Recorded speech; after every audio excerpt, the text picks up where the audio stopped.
I'm going to call the meeting to order. And the first order of business in the non-formal part of town meeting will be the swearing in of elected officials. Dottie Powers, town clerk, will conduct the swearing in. Congratulations to all of our town officials who were elected to town offices at the annual town election held on Tuesday, April 30th.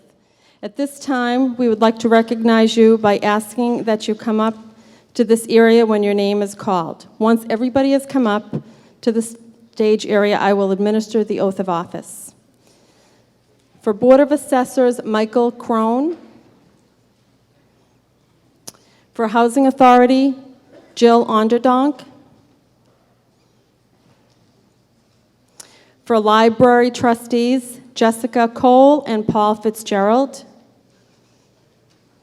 Moderator, Alice Moore. Planning Board, David Atkins, Jr. and Michael McCusker. School Committee, Carol Lewis and Tony Mullen. Selectman, John Hickey. And Sewer Commissioner, James Connors. I'd like you to all please raise your right hands and repeat after me. I, please state your name, do solemnly swear and affirm that I will faithfully and impartially, according to the best of my knowledge and ability, perform and discharge the duties of the office to which I was elected in accordance with the bylaws of the town of Westwood and the Commonwealth of Massachusetts. Congratulations.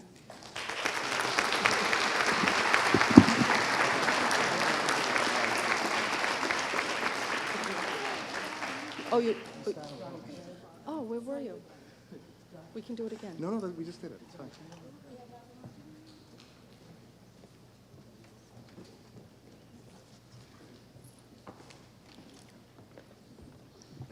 Congratulations to all of the newly elected officials, and best wishes as you start your town year. We will now start with the resolutions. And the first resolution will be discussed by Selectman Nancy Hyde. Good evening. I am very pleased to present the first resolution of the evening to Selectman Patrick Ahern. I would like to highlight just a few items from Pat's long legacy of participation in our town's government, as covered in the resolution on the screen in front of you. In addition to serving as selectman for 18 productive years, 6 years as chairman, Pat previously served on and chaired the town's Economic Development Advisory Board. Amongst his most important accomplishments are the following: establishment of the Aid to the Elderly Relief Fund, raising $450,000 to assist in providing tax relief to many seniors in the Westwood community. Preservation of open space, including Lowell Woods and the Stryer Estate off Sandy Valley Road. Advocacy for the construction of municipal buildings, which include the Carby Street Municipal Office Building and the Department of Public Works Yard, the new Westwood Library, the fire substation on Washington Street, and the proposed police headquarters. Establishment of a steering committee to oversee the permitting and construction of the University Station development. Encouragement and support of the construction of the Gables residences at University Avenue to achieve and exceed the affordable housing requirements of Chapter 40B Mass General Law, which requires 10% of the town's housing units to qualify as affordable subsidized housing. He also negotiated for the transfer of employee health care to the rate saver plans in West Suburban and then to the state's GIC program. And he advocated for the establishment of a funding program using the resulting health coverage savings to successfully address the town's annual OPEB liability. And I say these are just a few of his accomplishments. We could be here quite longer to cover 18 years. With these and numerous other achievements, I am honored to offer the following resolution. Be it therefore resolved that the town of Westwood officially recognize and express its gratitude to Patrick Ahern for his dedicated service to the town, and add that to the permanent record of the 2016 Westwood Town Meeting.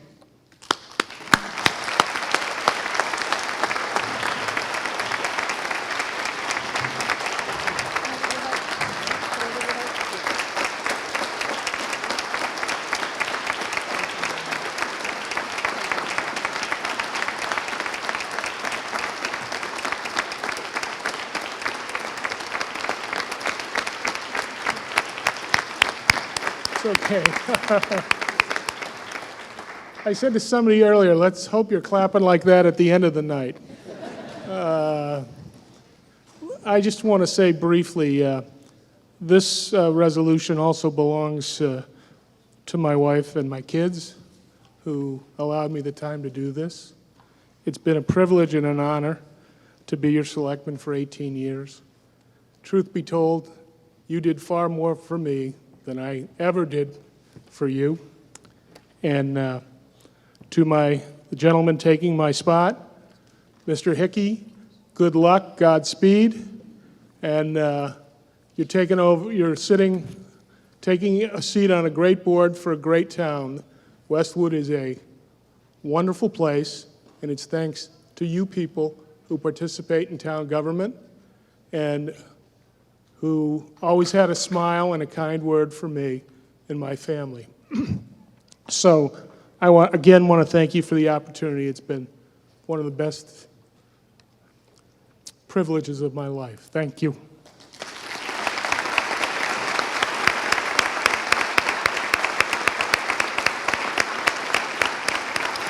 And we will have a series of resolutions for departing elected and appointed officials, and Selectman Hyde will talk about Jack Wigan. So the next resolution is for Jack Wigan. Jack is leaving the planning board after serving on it for the second time from 2009 to the present. Jack previously served on the planning board from 1995 to 2001. Jack also served on the Economic Development Advisory Board and on the Housing Partnership and Fair Housing Committee. He was instrumental in the creation of Westwood's long-term comprehensive master plan and was also the 7th recipient of the John Cronin Public Service Award. During his time on the planning board, Jack worked extensively with fellow planning board members, various other board and commission members, staff, and consultants on countless zoning amendments and site-specific project reviews, which led to the development of the existing comprehensive plan. And he also provided beneficial direction in the development of plans for University Station, plans for the fire station on Washington Street, and the proposed police headquarters. And those also are just a few of Jack's many accomplishments. Be it therefore resolved that the town of Westwood officially recognize and express its gratitude to Jack Wigan for his dedicated service to the town, and that this be added to the permanent record of the 2016 town meeting.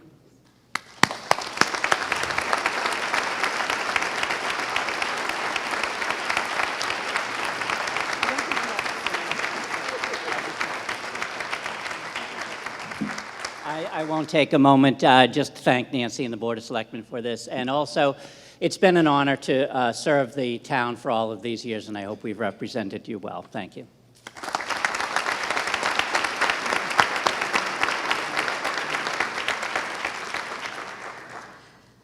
The third resolution is for Bruce Montgomery.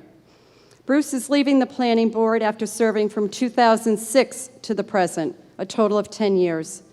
Bruce previously served on the Finance Commission and presently serves on the Long Range Financial Planning Committee.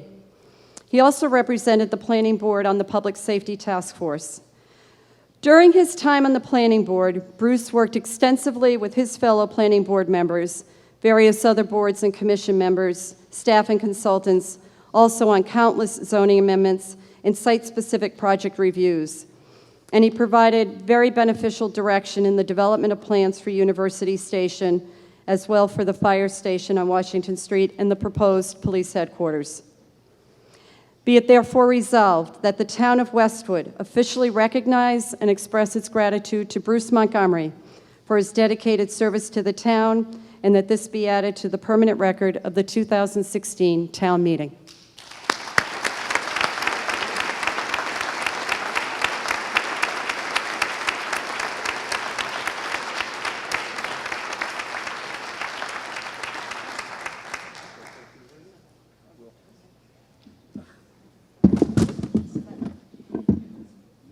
Thank you, Nancy. I'll be brief. I think it needs to turn. So it's up to that way. There. Okay. Thank you, Nancy. Pat and Jack, you're hard acts to follow, because I've been really honored to work with you guys and everyone. Nancy and I've been working really closely, and it's a class act here. I've been to other towns' town meetings, and it can get ugly. Okay, they really have police in some of those meetings. But I've always really, it's been an honor. You know, we started 18 years ago, I think it was, with the plans for University Station, and getting the liquor licenses necessary. And whatnot. It's been a long road, but it was a real pleasure. And thank you all.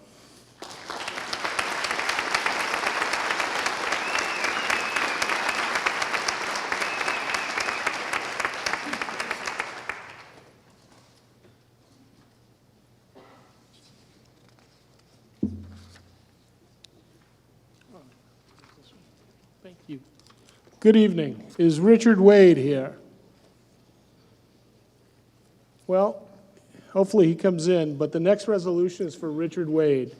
Rich is leaving the Board of Library Trustees after serving on it from 2013 to 2016. He also served on the Finance Commission and the Warrant Commission from 2009 to 2012. Rich was most recently an articulate advocate for library staff and patrons. During his time on the Finance Commission, he represented the interest of all residents. During his term on the Library Trustees, he was appointed on the Trustees Liaison to the Permanent Building Committee, overseeing the construction of a new Westwood Public Library, and was honest, thoughtful, and passionate in his support as a spokesperson for the Westwood Public Library. Be it therefore resolved that the town of Westwood officially recognizes and expresses its gratitude to Rich Wade for his dedicated service to the town, and added this to the permanent record of 2016 town meeting. Rich, wherever you are, thank you much for your service, and congratulations.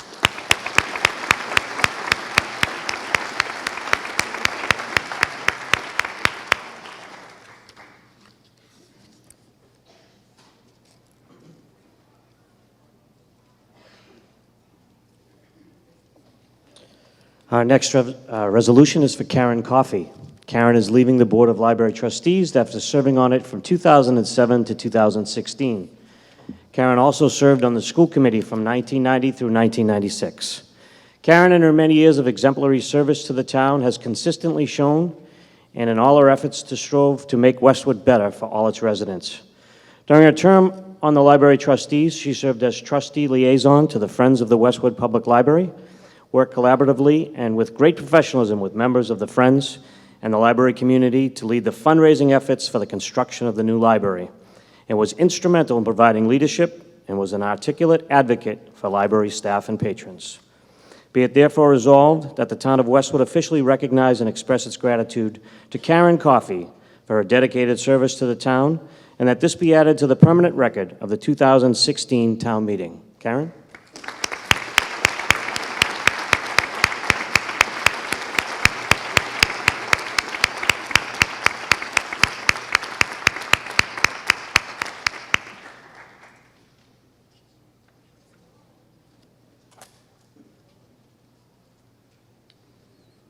I would just like to thank our fabulous library directors, Tom and Tricia, for all the guidance they gave me on the board, and all the people I worked with. We're very fortunate to have them working for our library. Thank you.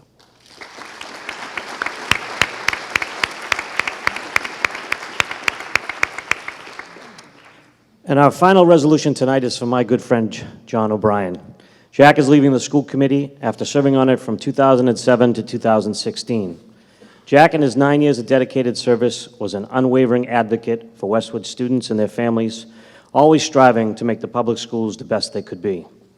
During his term on the school committee, Jack continually advocated for fiscal responsibility and exercised sound judgment, exhibited a high degree of professionalism and preparation, and demonstrated compassion and concern for all members of the community.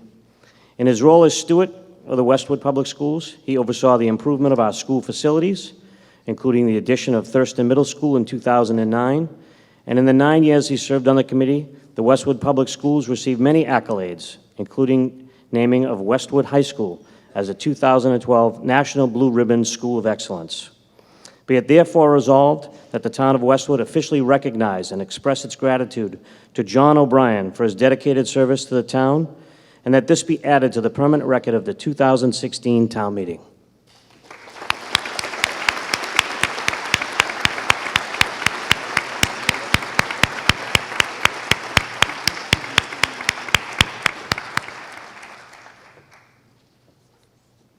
I'm sure Jack is probably on his way. And we'd like to invite John Cronin down. John, if you would join me on.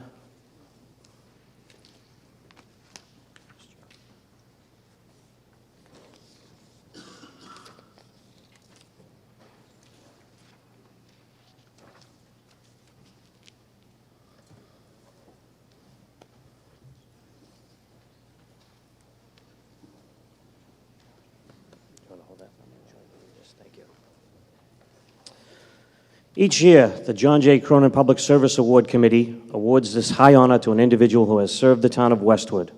John J. Cronin, town treasurer for many years, selflessly gave of his time and expertise in the betterment of the community, both as an elected official and in numerous volunteer activities. To recognize the same spirit of community involvement as illustrated by John Cronin's life, it is with great pleasure that we announce that Philip N. Shapiro was chosen as the 14th recipient of the John J. Cronin Public Service Award. Phil has over 35 years of public and private sector financial and management experience, beginning with his service as Budget Director and Director of Investment Relations at the Bank of New England Corp., Executive Director of the MBTA Advisory Board, Deputy Director of the Massachusetts Entity Facilities Sitting Council, and Special Assistant to the former Governor of Maine, James Longley. In 1984, he led the financing of the $4 billion Boston Harbor cleanup, hired by former Governor Michael Dukakis to establish the Massachusetts Water Resources Authority. Phil served as acting executive director and continued to serve as chief financial officer. Phil served as the managing director in public finance at Standard & Poor's Rating from 1993 until 2005. In that role, he was responsible for the investor relations activities, chaired the rating committee for several New England states and the Commonwealth of Puerto Rico, and worked both on general obligations and revenue bond credits. From 2005 to 2014, Phil was hired as the Vice President of Finance and Chief Financial Officer of Babson College. In 2010, Phil joined the Independent System Operator, New England, as an independent, not-for-profit corporation responsible for keeping electricity flowing across the 6 New England states and ensuring that the region has reliable, competitively priced wholesale electricity today and into the future.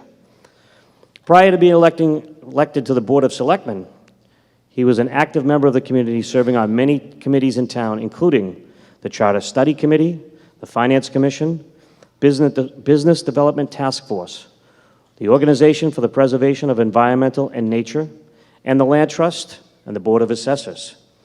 Phil was elected to the Board of Selectmen in 2008, where he served as chairman in 2010 and 2013. During that time, Phil selflessly gave his time and dedication to the Westwood community, including, but not limited to, establishing the Other Post-Employment Benefits Task Force, which was responsible for reviewing and considering the town's current and future unfunded liabilities related to post-employment benefits provided to its employees. Phil was involved with constantly balancing and operating the capital budget and contributed to the financial management of the town, which resulted in Westwood receiving and maintaining a AAA bond rating from the town's credit agency, which is the highest rating given to cities and towns. Phil also oversaw the funding of the new Westwood Public Library and participated in negotiations of the reimbursement agreement and develop agreement for the University Station project. While serving as selectman, Phil was appointed to and oversaw many committees in towns as a selectman, including the OPED Liability Task Force, the Long Range Financial Planning Committee, Economic Development Advisory Board, the Housing Partnership for Fair Housing Committee, and the John Cronin Public Service Award Committee. Phil has also been a member of the National Association of Colleges and University Business Officers, Government Financial Officers Association, the Boston Economic Club, the National Federation of Municipal Analysts, the Massachusetts Debt Affordability Commission. He is currently the Vice Chairman of the Massachusetts Educational Finance Authority. He was Vice President of the Boston Municipal Analyst Forum, Advisory Board of CFO Alliance Boston, on the Board of Directors for the Beth Israel Deaconess Hospital in Needham, and a member of the Breakfast Club. He is a former adjunct lecturer in public policy at the John F. Kennedy School of Government at Harvard University and taught the course Water in America at Babson College. In 2010, Phil was named the nonprofit CFO of the Year by the Boston Business Journal. Along with all of Phil's private and public sector work, he made time to be a youth softball and youth soccer coach when his daughters were playing. On behalf of the John J. Cronin Public Service Awards Committee, it is with great pleasure that we present this prestigious award to Philip N. Shapiro, and that we add his name to the plaque to be displayed in Town Hall, listing all previously honored officials. Phil, come on up.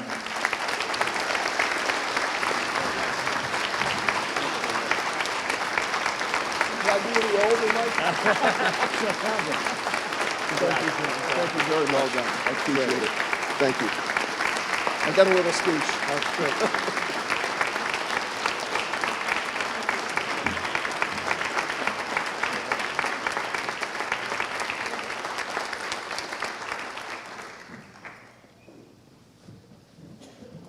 Thank you very much, Mike. I'm honored and humbled to receive this award. John Cronin was a model of selfless public service to the town of Westwood, and to receive the award named for him is a thrill for me. I want to thank John's family for guiding and sustaining this award and process, and for sharing John and his memory with the town as a standard for us all to aspire to. I want to thank the committee for this. I appreciate your efforts, and I look forward to serving with you over the next few years. I want to thank Jeannie and Allie and Tyler, who are here, and also Tracy Rose, who isn't here. She's got to work tomorrow in Maine, for holding signs and showing up at meetings and events and never complaining about my schedule or the meetings or the calls. And I also want to thank my late mom and dad for just teaching me by example how important community is. And I want to thank the town, and as I was thinking about who should be thanked, which is most, it's a page, but it's all thank yous, I thought maybe that I would start with Christine. She doesn't always get the first thank you, but I think she earns it, typically, keeping Mike out of trouble, so I thought I'd start with the person who really makes things happen. But thank you, Mike, as well. And Pam and Dottie and Debbie and everybody at Town Hall who, in the Selectman's office, the Assessor's office, Clerk's office, they've all been great to work with and make those of us who are elected officials look good. I want to particularly thank my friends Pat and Nancy on the Board of Selectmen. Serving with you for 6 years was really a lot of fun. And also Mike Crone and Lou Rizzoli, who I served with for 6 years on the Board of Assessors. While these meetings weren't not quite all of them were fun, most of them were, and they were a chance to work with trusted friends and colleagues. And when we disagreed, no one ever questioned that it was only because we had a slightly different view of what was best for the town. Westwood's very lucky to have this government. I don't really have much else to say, which is unusual for those of you who know me. So, other than I want to encourage you to think about serving on a board or running for office you really get much, much more out of it than you put in, seriously, as Pat said. And people always come up to me when they find out I'm a selectman or an assessor, and they say, oh, thank you so much for doing that. How could, oh, it must be, this must be difficult, and it's so much this, and so much time, and so much that. And it's really not. I mean, it's fun. It's an honor. It's interesting. You work with great people. You can make a difference. You get to know what's going on in town. After a meeting, I'd always have to tell Jeannie and the girls sort of what was going on. So my last pitch is to call Christine at 781-326-4172. I'm sure there are still a few vacancies on commissions, because there are a lot of commissions and there's a lot of interesting stuff to do. Or call Dottie next year about running for office. So that's all I have, but thank you very much, and have a great night. Thank you, Bill. Thank you all.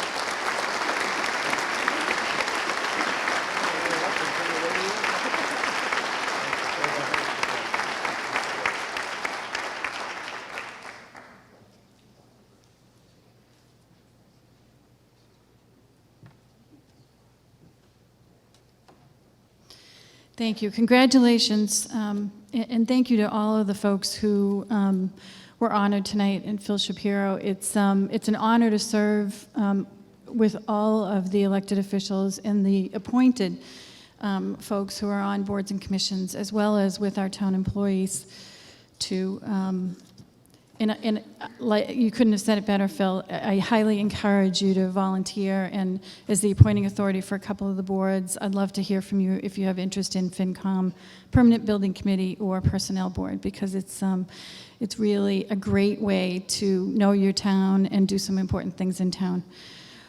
With that, I am Alice Moore. I am your newly elected moderator for the third time, and thank you. I very much appreciate and enjoy my role here. The clerk informs me that we do have a quorum, so we will start the official part of the town meeting, and I call the 2016 spring town meeting to order. I am going to start with the thank yous, which I often don't get to do because at the end of the night, we all want to get out of here. And I'm going to thank Town Clerk Dottie Powers and her team for always making the check-in and order of town meeting so efficient. To our Board of Selectmen, with special acknowledgement to Pat Ahern. To our Finance and Warrant Commission, who work incredible hours behind the scenes in public meetings and then in preparation of the town warrant to make sure that you at town meeting are well informed about what each article is about. To our town manager and finance team and all of our town employees who help put this budget and the work of this town meeting in play. Thank you also to the folks on the up here with me, which is Town Council Tom McCusker and Assistant Moderator Paul Fitzgerald. I will start with the Pledge of Allegiance, and I will ask the boys from Boy Scout Troops 1 and 3 to please come up and say the Pledge of Allegiance. This is Matthew Montalto, Cameron Valentine, Liam Hutton, and Andy Dew. Please come up on stage.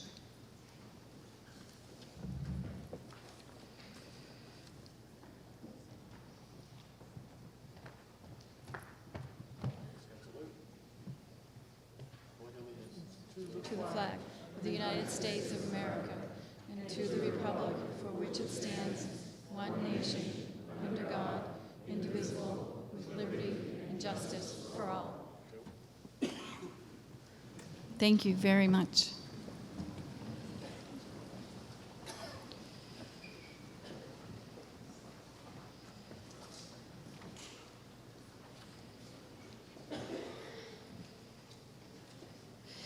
I'll start with some preliminary instructions for the conduct of town meeting. Persons who are not registered voters in Westwood cannot vote and must sit in the visitors section, which has been clearly marked to my left, in the back. The only exception for this is for town employees or consultants or attorneys who may sit with the appropriate or board or commission for which they are consulting. Only registered voters may vote here tonight. And this evening, if we do have a standing count, you have been given a red placard. And so when you are standing to vote, we will ask that you hold that placard to make it easier for the vote counters to count your vote. We have 30 articles before the town for action. The articles will be considered in order and may only be considered by the town when a proper motion to take up that article has been made and seconded. In our meetings and pursuant to the charter, the Finance and Warrant Commission, which I may refer to as the Finance Commission or the FinCom going forward, makes the initial motion on each article, and those motions appear in the warrant booklet, which were mailed and are available out front by the check-in desk or on your tablet or iPad. The Finance Commission's recommendations are usually in favor, opposed, or for indefinite postponement, and appear in bold type after each article. The motions from the Finance Commission, other than those for indefinite postponement, are subject to amendment. Amendment cannot be by voice request and must be in writing and presented to the moderator. Amendments must be seconded, then opened for discussion, and then voted on. If successful, we then consider the effect on the main motion. The moderator is responsible to track motions and make rulings about whether a motion is in scope and properly presented. I will make every effort to be very clear about what motion is on the floor and what the impact of a yes or no vote will be. But if you do have any questions, you can ask a point of order and clarification as to what your vote means. Once a motion has been made, we will discuss the merits of the article and continue discussion reasonably and respectfully until everyone who has an interest in speaking has had an opportunity. It is the moderator's job to maintain order and decorum and facilitate an effective town meeting with the successful conclusion of the town's business. Rules of speaking. Under our town bylaws, any person who wishes to address the town meeting shall stand and wait to be recognized by the moderator. The speaker shall confine themselves to the question under consideration. If I miss anyone who strongly desires to speak and has something new to speak about, please go to the microphone. Everyone who wants to speak will have that opportunity. Microphones are located in the front at the podium, and mobile microphones will be with folks at the sides of the room. When addressing the meeting, please state your name and address for the record. I ask that you state your point and allow for comment. I will limit repetitive comments. If you hear my gavel, please stop speaking. I will announce what type of vote is required by the voters, majority or special vote of 2/3 or 4/5. Please note that a motion to reconsider may only be voted on the same night the article was voted. Reconsideration requires a 2/3 vote of those present and voting. This means that if there is a second night of this town meeting, warrant articles already voted on may not be reconsidered. Before each vote, I will explain what vote is required. I will then ask for the ayes and nays. When the decision is clear, I will call the vote. If I think there is any doubt, I will ask for a standing vote. First those in favor, next those against. Once the vote is counted, I will announce the results. There is a rule by which 7 voters may doubt the vote, and then a standing vote count will be conducted. These rules are covered in our town bylaws.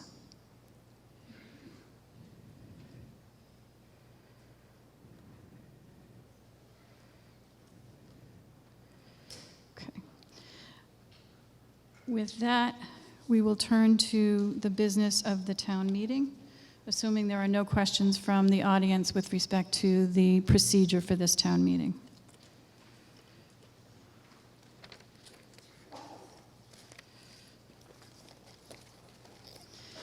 Seeing no questions, we will start with Article 1. Article 1, to see if the town will vote to appropriate by transfer the sum of $225,000. There is a finance and, yep, there is a presentation.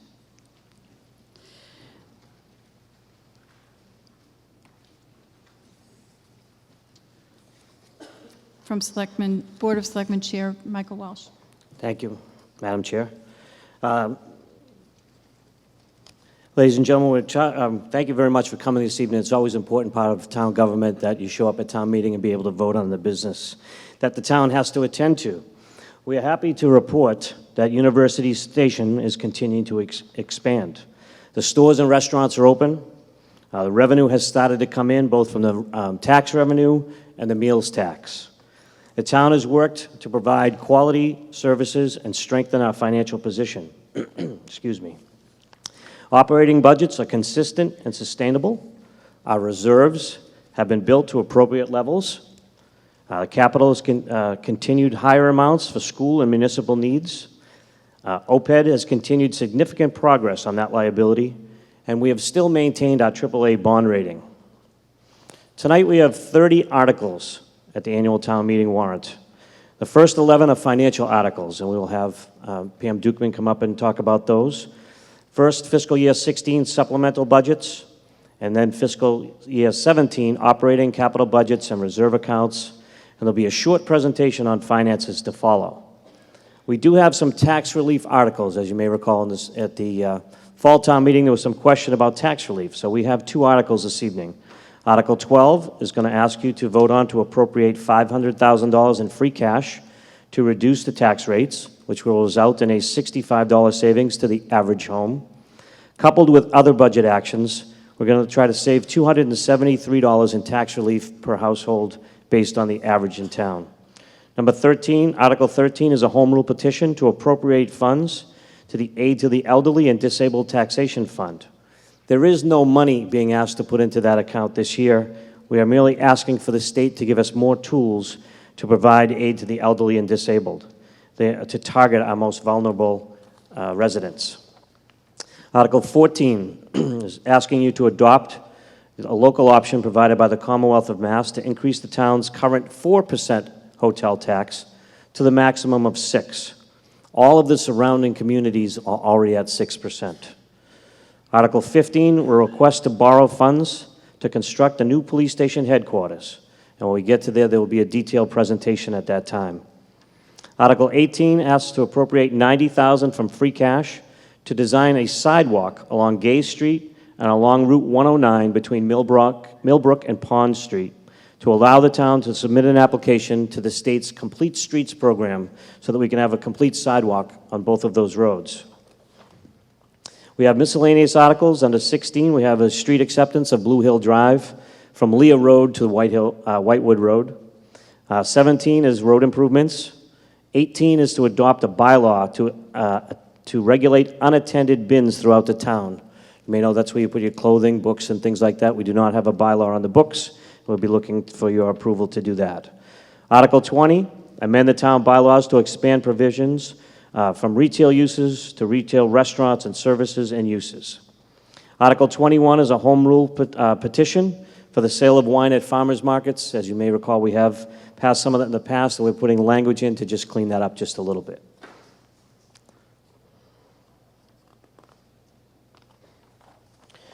Under Article 22, the Historical Commission will present to you a historical bylaw, demolition bylaw.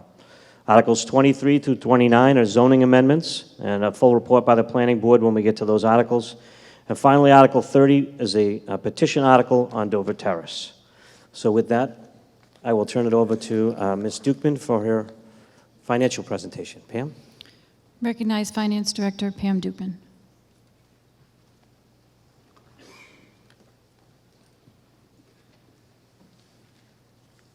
Good evening, Pam Dukeman, 57 Sexton Ave. I'm the Finance Director for the town. And each year at town meeting, we do a brief overview of the town's finances and then give you some information on the financial articles that you are voting tonight. And I'm glad to see Phil has stayed with us because he loves this stuff.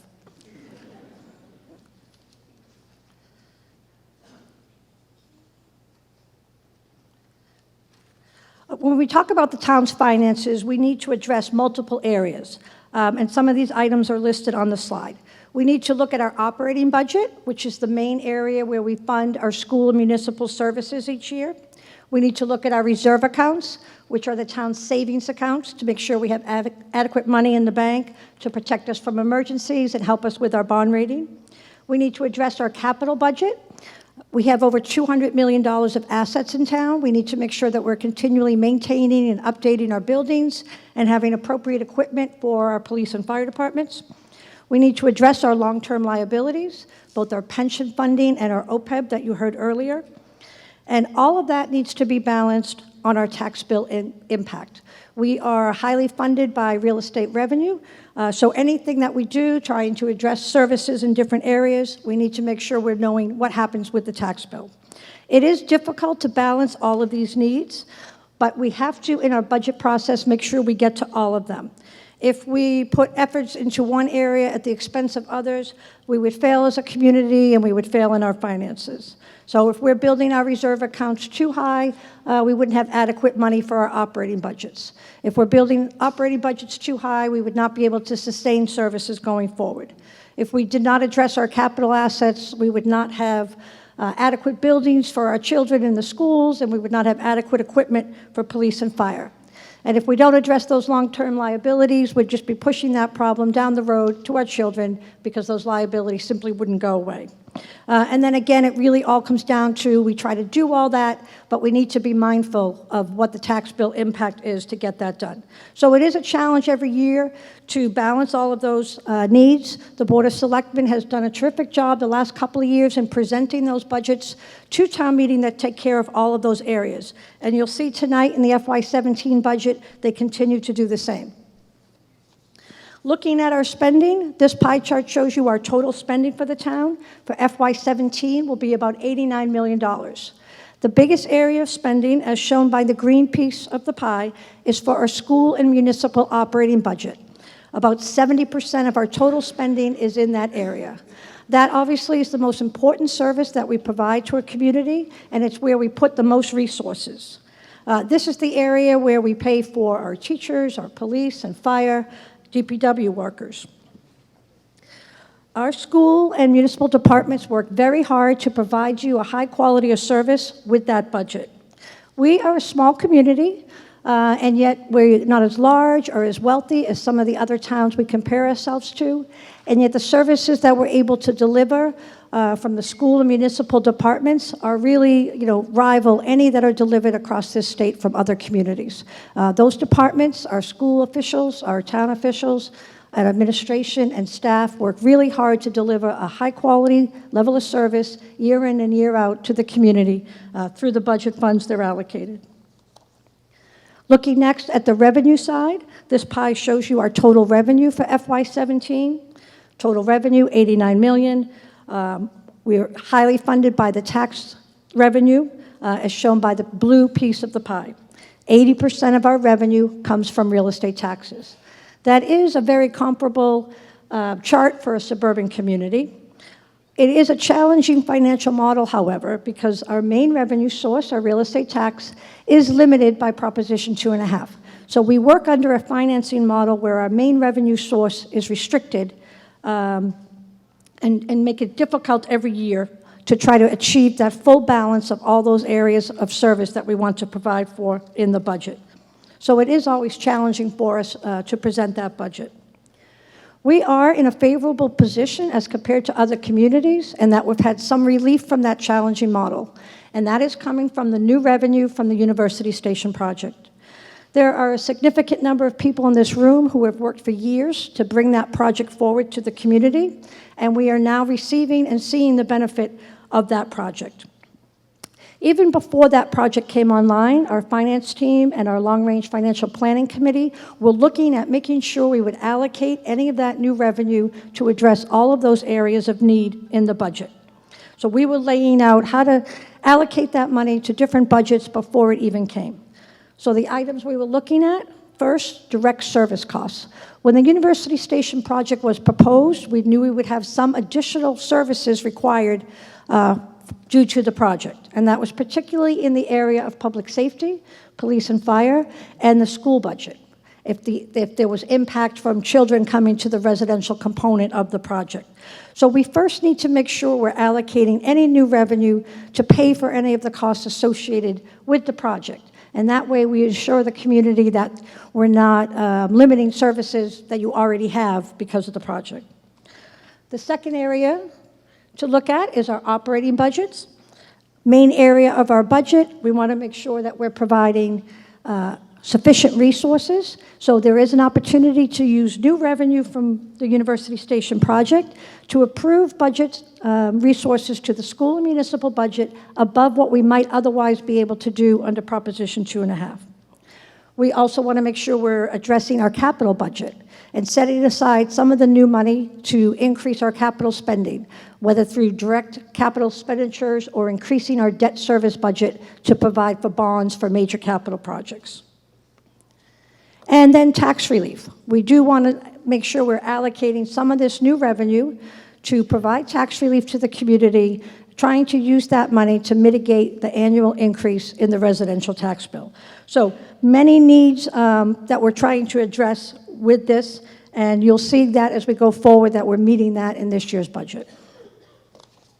There are two items I want to point out that we don't need to use the University Station money for because we've been able to handle them within our ongoing budget. The first is our stabilization account. This is the town's main savings account. It protects the town in case of financial emergency or if we had an economic downturn, and it's a major component of our credit rating. We have a financial policy that targets how much we should have in this account, and we have been able to over the last couple of years, build this account to an appropriate level. Town meeting in 2 years, FY12 and 13, showed by the arrows below the bar chart, we're able to take some one-time revenue available and bump up the balance in this account. We have in the years since 2013, transferred a small amount each year, $100,000 each year from free cash into this account, and that keeps us on track with what we need to have in this account. And we will ask you to do the same this year in Article 10 to transfer $100,000. That will bring the balance in that account to $2.8 million, which is right in line with our financial policies, right in line what the rating agencies, Moody's and S&P would want to see. The one other area that we don't need the University Station money for is our OPEB liability. This is our long-term liability to address providing health care costs to our retirees. And again, from some changes within our ongoing budget, we've been able to address this. The bar chart shows you our annual appropriation to our OPEB trust account to provide for this liability. We had two significant restructurings of health care costs in FY13 and FY16, shown again by the arrows underneath those bars. And town meeting in those years took the savings from the healthcare changes and put them towards the OPEB funding liability. That has enabled us to build up our funding for the liability to $1.35 million annually, as shown in the blue. And we will be able to do the same in FY17, as shown in the green, and we'll ask you to appropriate that funding tonight in Article 11. And really, it's really great that town meeting has been able to address both the stabilization savings account and the OPEB liability within our current budget funds and not have to use the new University Station money to address those. So now looking at the University Station money, what have we done with that? The first year that we received additional revenue was FY15. In FY15, we had approximately $565,000 in new tax revenue from that project. The initial years, it just started to come online. And we used that for, as you can see on the chart, in that year, the direct service cost area. In FY15, we appropriated the $565,000 towards public safety direct service cost. We were able to increase the staffing in the police and fire department, the first staffing increase in those departments in years.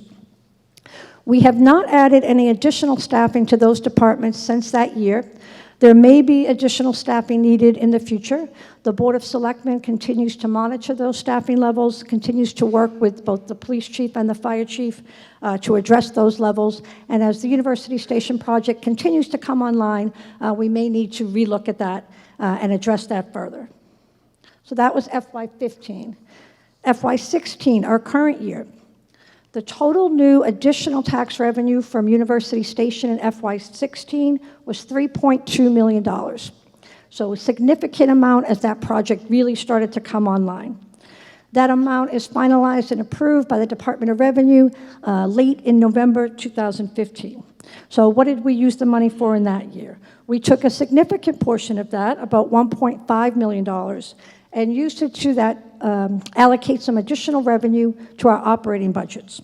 So our school and municipal government budgets got some additional funding that year, about $1 million for the schools, $461,000 for municipal. Again, that allowed us to put resources towards that area above what we would normally have been able to do with the limits of Proposition 2.5. We also that year did address capital. And many of you were at our November town meeting, and you'll recall we did an appropriation, a one-time appropriation of $925,000 to our capital stabilization fund, an account we have to save for future capital needs. And finally, in FY17, what is planned for University Station funding? First, our estimate of new additional tax revenue for FY17 is $1.3 million. Again, that's currently an estimate. That number will not be finalized until the fall town meeting. But that number, coupled with revenue from the previous year that was not permanently allocated, about $1.6 million, those two items gave us budget revenue to work with of $2.97 million. So how did we allocate that in the budget you're looking at tonight? First, we did have some additional direct service cost, again, $215,000. And this year, that's being allocated to the school budget area. There are some children now in the residential units down at University Station, and there are some additional costs included in the school budget based on that. So we are allocating $215,000 of this revenue for that in the school budget. Similar to what we did for direct services for police and fire, there may be more to come in the future. We'll continue to monitor the impact of the residential component of the project on the school budget, and we may need to allocate additional funding in future years. Next, we continued with providing additional funds to the operating budgets. In total, $1.1 million for the school and municipal budgets, with about $880,000 for the school budget and $270,000 for municipal. Again, allowing us to provide additional resources to our most important area of the budget, lets us go beyond what we would have been limited to under Proposition 2.5. This year, we are also able to add funds for capital needs. And in this year, we're taking $800,000 and using that to increase our debt service budget. And that is the amount that will let us provide the debt service needed to pay for the police station bond. So using a portion of the University Station revenue in FY17 is what's allowing us to propose the police station project, that we can do that within Proposition 2.5. And finally, tax relief. We are allocating $800,000 of this new revenue for tax relief. So we're using these funds to provide tax relief to all residents in town as a way to mitigate the growth in that annual tax bill. So this is the first year that we've been able to get to all four categories of spending that we had identified. And it is our goal and plan that each year going forward, we would be addressing all four of these areas. So certainly, we've been able to benefit other areas of our budget with this University Station money. Looking at our spending for FY17, this slide shows you our operating budget. As I indicated, the most important area of spending, our operating budget, $82 million for FY17. The bar graph shows you the categories within the operating budget of how we spend that. The school budget in blue, about $42 million. Municipal budget in red, about $18 million. Our benefits and fixed costs in yellow, $12.3 million. The table underneath the bar graph shows you the percentage increases for FY16 and 17 for the school and municipal budget areas. Clearly, you can see by that that the university station money has allowed us to go beyond what we normally might be limited to under Proposition 2.5. And this has allowed us to maintain our high quality of services provided by our departments. And in town meeting tonight, you will vote that operating budget in Article 4. Looking quickly at that capital stabilization fund, as I mentioned, that's a fund where we can save for and then spend for large capital items. You can see by the bar graph that shows you the balance in the account each year. And obviously, for several years, this account was set up back in 2008 and essentially had no money in it until last fall town meeting. And at last fall town meeting, town meeting was able to appropriate, as I mentioned, the $925,000 from university station money. There was also an additional $725,000 from one-time revenue from a bond sale. So those two items together, appropriated into the account, gave us a balance today of $1.7 million, as shown in the blue bar with the arrow underneath. We will be looking to use a piece of that tonight.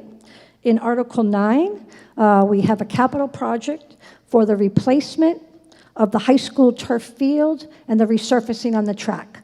That facility is now more than 10 years old, and it's time to be updated, one of the most used facilities that we have in town. So that will be in Article 9, leaving the balance in the Capital Stabilization Fund at $1 million after town meeting, as shown by the bar in the green. I want to point out it is the plan to continually fund and use this account as opposed to that main stabilization account, which is really the money in the bank that stays in the bank. This is an account that we will use. We can plan for capital needs, what we know we have coming, put funds into the account, and then appropriate money for that at town meeting. I mentioned that the university station revenue is an estimate today of $1.3 million. We will know that final amount at fall town meeting, and to the extent that the actual new additional revenue exceeds the $1.3 million, we could ask fall town meeting to appropriate that revenue into the capital fund at that time to replenish what we're using tonight, and much like what we did with the vote at last year's fall town meeting. Looking quickly at the town's debt, the town currently has $37.5 billion in outstanding debt, and that's shown by the bar graph on the slide, with the $37 million in the green and FY16 on the right. Approximately 40% of our total debt outstanding, or $13 million, is for the high school bond. So we all still call this the new high school, but actually FY17 will be the 14th year payment of a 20-year bond that we took out for the high school. So we are really approaching the final years of paying for this facility, and that bond will end in 2023. And if you look at the bar graph, you can see in most recent years that our debt level has remained somewhat stable. We have issued a lot of new debt over the last couple of years, but our overall debt has not grown, and that's because we're constantly paying off our existing debt as well as having bonds end. After we've made a bond payment for 10 or 20 years, depending on the term, that debt does drop off. It remains a very favorable borrowing climate for us. The town does have excellent credit ratings, AAA from Standard & Poor's and a AA1 from Moody's. Those are great ratings for a small community, and they are really a great reflection on our residents and our town meeting process. It still remains a great interest rate environment. The last bond the town sold was last summer. We sold a $10.5 million bond with a 20-year term, and we had a net interest rate of 2.6%. So it's still a very good time for the town to borrow money. One other look at debt. We do have guidelines on how much debt should we be carrying in the annual payments within our budget. So much like on a personal level, when you know how much of your revenue should go towards debt service, we have kind of the same guidelines. We have a financial policy and what the rating agencies would look at, and that says that about 8% of our net general fund revenue would be the maximum that we should pay out each year in debt. And for us, that would be the green bar on the left of the chart, about $5.7 million. What we're actually paying in debt is shown by the blue bar, $2.3 million, or 3% of revenue. So we're carrying a very low level of debt. Even with the police station debt that's proposed tonight, that would take us to the red bar, about $3.1 million, or 4% of revenue. So even with the police station borrowing being proposed tonight, we're still only being about halfway of what our financial policy provides for annual debt service. So we certainly have the capacity to take on additional debt as we move forward with additional school and municipal projects over the next couple of years.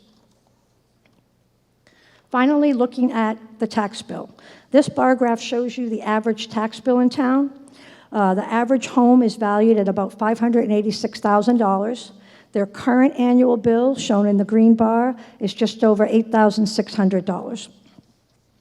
It's very important to note that we have a split tax rate in town, meaning we charge the residents one level and the commercial at a higher level. In the current year, the residential rate is $14.66 per thousand, but the commercial is $28.27 per thousand. That means that the commercial is 14% of the value in town, but actually pays 24% of the total tax bill. And our Board of Assessors and Board of Selectmen work very hard each year to get that shift right between residential and commercial. It's a very fine line. They want to provide the most benefit to the residents, but we need to make sure that we still have an attractive commercial, that we still attract appropriate commercial development to the town. That split rate does save that average home over $1,100 a year, meaning if we had a single tax rate in town, that green bar would be $1,100 higher or 13% higher. So certainly, commercial value is very important to the town. And finally, looking at the tax relief efforts, the Board of Selectmen have included in tonight's budget several measures to address that average tax bill and limit the growth. So first, the actual tax bill I just showed you, you currently are paying $8,600. Under normal conditions, that bill would grow by about 3% or $258 to what you see in the blue bar, just over $8,800. If the police station debt were outside of Proposition 2.5, that bill would grow further to what you see in the green bar, just over $8,900. So the selectmen are proposing some tools to bring that down. The tools in the budget tonight would bring that bill down to what you see in the red, $8,690. And what they're proposing is shown in the box underneath the bars. First, to keep that police station debt within Proposition 2.5. That's a savings of $104 on this tax bill. As Selectman Walsh mentioned, appropriate some free cash, funds we have on hand in Article 12. Appropriating $500,000 in free cash provides another $65 in savings for that bill. And then finally, the university station, when we looked at allocating some of that new revenue, $800,000, towards tax bill relief. That provides another $104 savings for that bill. So with that action, that final bill, shown in red, $8,690, would be about a 1% or $89 increase over the current bill.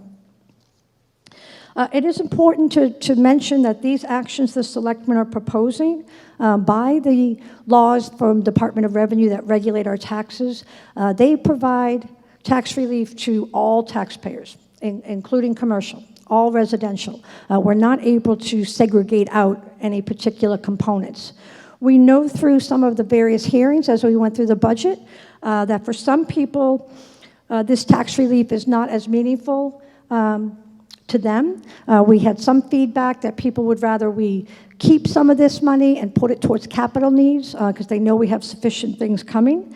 But the selectmen did feel that this time it was appropriate to go forward with these tax relief measures, that there are people in the community who will feel and appreciate the impact of this on your FY17 tax bill. The one other article on tax relief, again, that Selectman Walsh mentioned, Article 13, is a home rule petition to ask the state to give the town additional tools to do tax relief for a targeted section of the community, and that's our most vulnerable seniors on low income. So we're not allowed to do that with our general tax relief. We need to get some tools from the state to do that. So these ones tonight would go to everyone in town, and then Article 13 would look to, in the future, not this year, but in the future, to provide some targeted relief to that senior population. That concludes our presentation and a quick summary of the articles you'll now vote on. Articles 1 and 2 address the current year FY16 budget. They do some transfers between budget to close out those accounts. Article 4 is that main operating budget where we'll vote the budget for FY17 for the school and municipal departments. When we get to Article 4, the moderator will ask you to turn to page 88 of your town meeting book, and then she will lead you through the budget discussion. Articles 5 through 9 are our capital budget articles, school, municipal, sewer. Article 10 is that $100,000 transfer of funds to that stabilization savings account. Article 11, the appropriation of our $1.35 million to our OPEB liability, again, coming from savings from healthcare. Article 12 is where you will appropriate the $500,000 for that tax relief. Article 13, that home rule petition asking the state for tools for future years to target tax relief for seniors. And finally, Article 15, the authorization to borrow additional funds for the police headquarters. And as always, we thank you for coming to town meeting, and we thank you for your time and attention in addressing the town's financial matters. Thank you.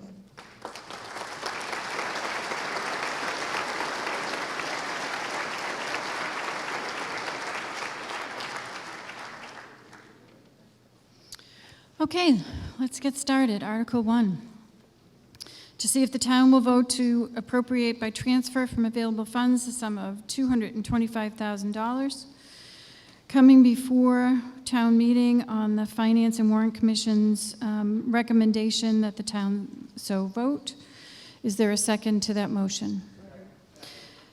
Is there any discussion in favor? Is there any discussion about Article 1?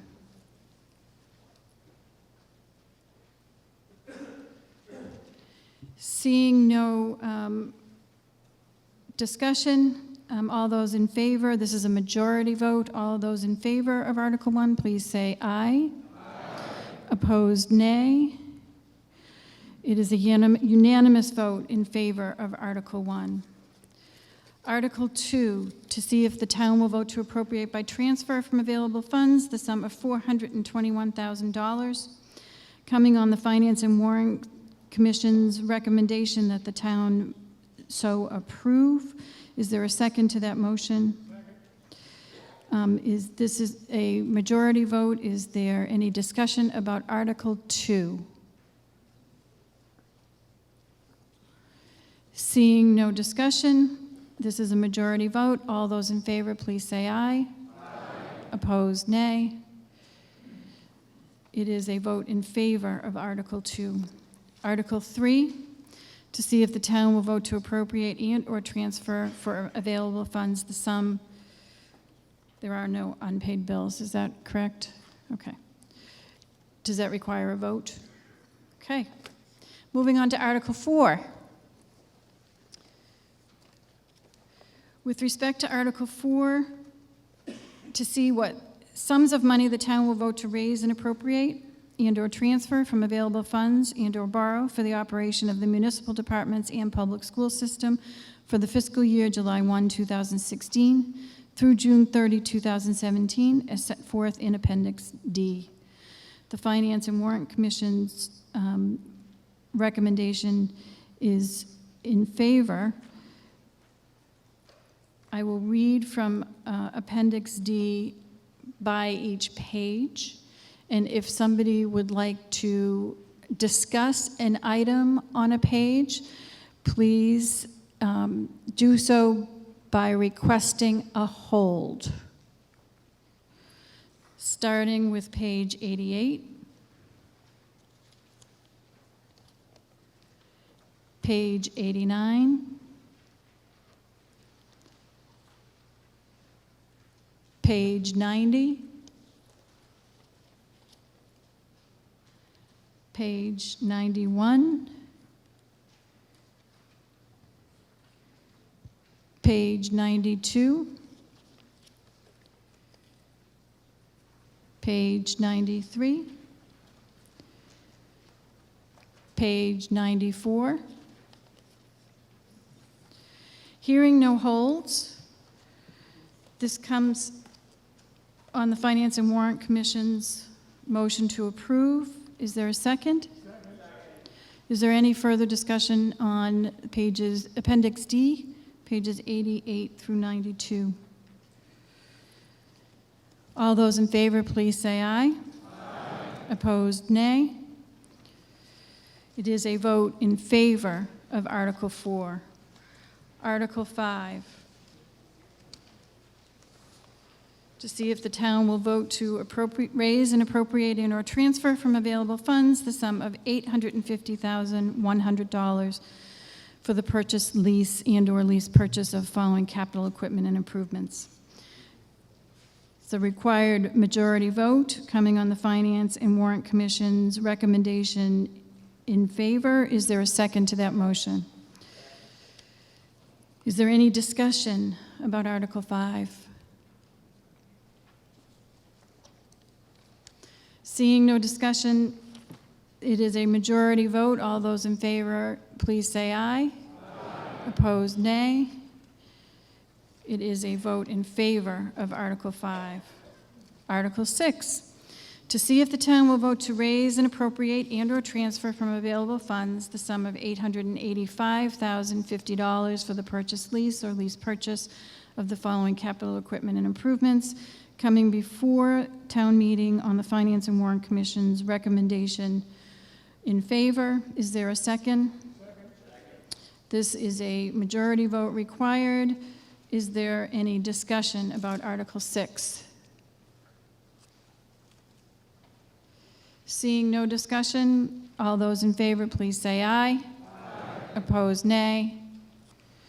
It is a vote in favor of Article 6. Moving to Article 7, to see if the town will vote to raise and appropriate and or transfer from available funds the sum of $135,000 for the purchase, lease, or lease purchase of the following capital equipment, projects, and improvements. Coming before town meeting on the Finance and Warrant Commission's motion to approve. Vote required is a majority vote. Is there a second? Is there any discussion about Article 7?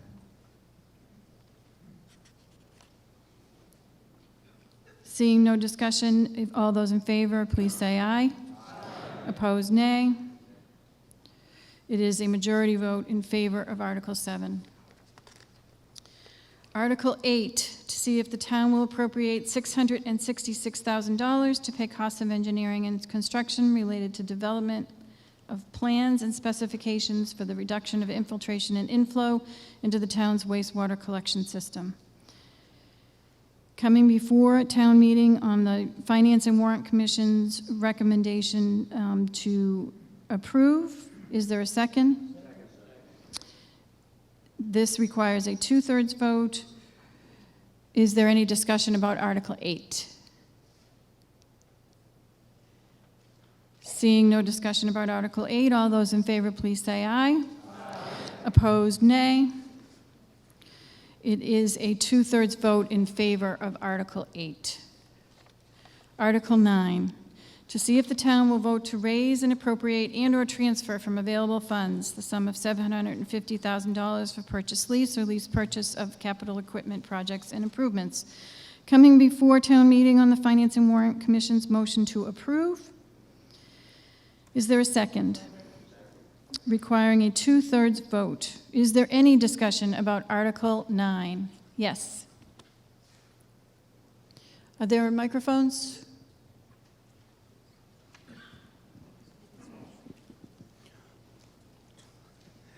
Brian Hawk, 27 Sexton I'm sorry, Ave. I recognized someone else first down Oh. here. Do we have microphones?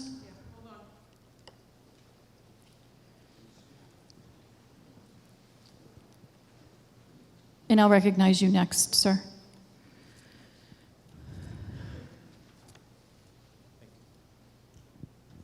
Bob Rich, 34 York Way. I just had a question about maintenance when it comes to athletic synthetic turf fields. These need to be maintained with regular brushing, aerating, raking, and sweeping in order to maintain the longevity of the field. I just want to make sure that, I don't know what the maintenance schedule was for the current flay hive field, but I just want to make sure that the next field that we buy has a regular maintenance program. Thanks. Sir in back.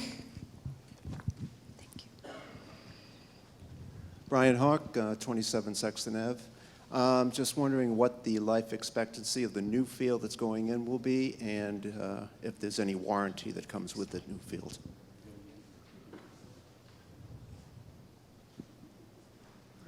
Selectman Ahern.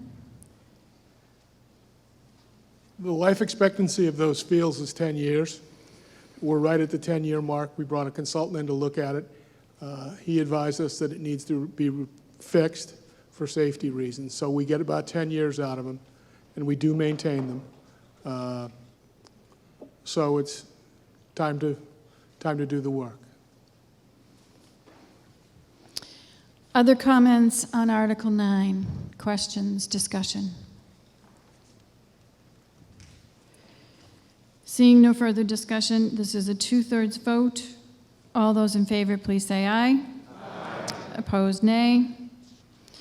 It is a 2/3 vote to approve Article 9. Article 10, to see if the town will vote to raise and appropriate and/or transfer from available funds the sum of $100,000 for the Stabilization Fund. Coming before town meeting on the Finance and Warrant Commission's motion to approve. Is there a second? Is there any discussion about Article 10? Seeing no discussion, there is a 2/3 vote required for Article 10. All those in favor, please say aye. Aye. Those opposed say nay. It is a 2/3 vote to approve Article 10. Article 11.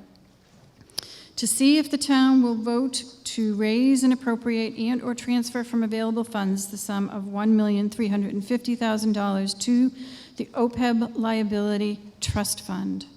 Coming before town meeting on the Finance and Warrant Commission's motion to approve. Is there a second? This is a majority vote. Is there any discussion about Article 11? Yes, way in the back.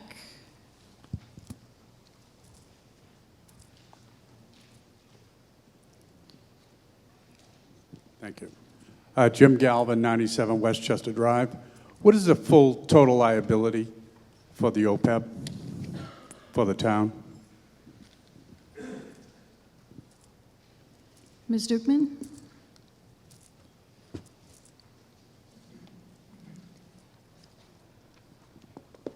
I'm looking for my page. We do have a couple of pages description of that in the town meeting book.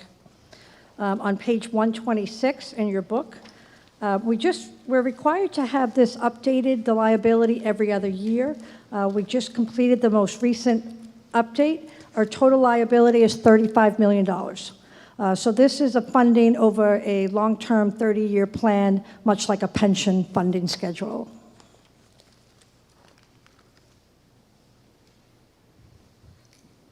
Is there any further discussion about Article 11?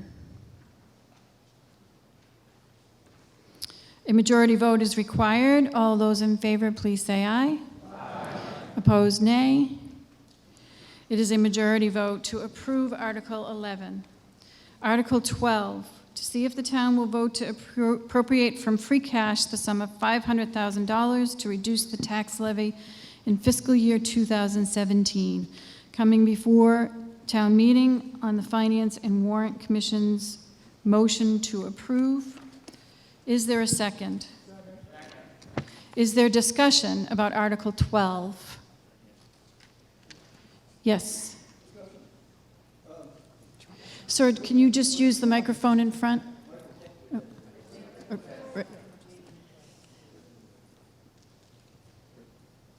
Thank you. Thank you. Peter Ittig of 108 Bay Colony Drive in Westwood. The residents of Westwood approved the University Station development because we were told that the tax revenues would reduce homeowner property taxes, and so far this has not happened. The current budget proposes the taxes on homes go up again.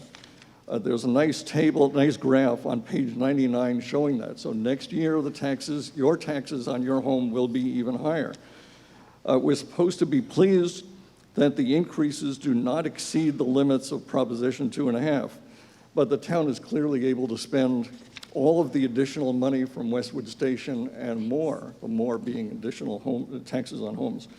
The proposed $500,000 transfer in Article 12 would provide a small one-time partial offset of about $65 on homeowner tax bills that are expected to rise by about $90 on average.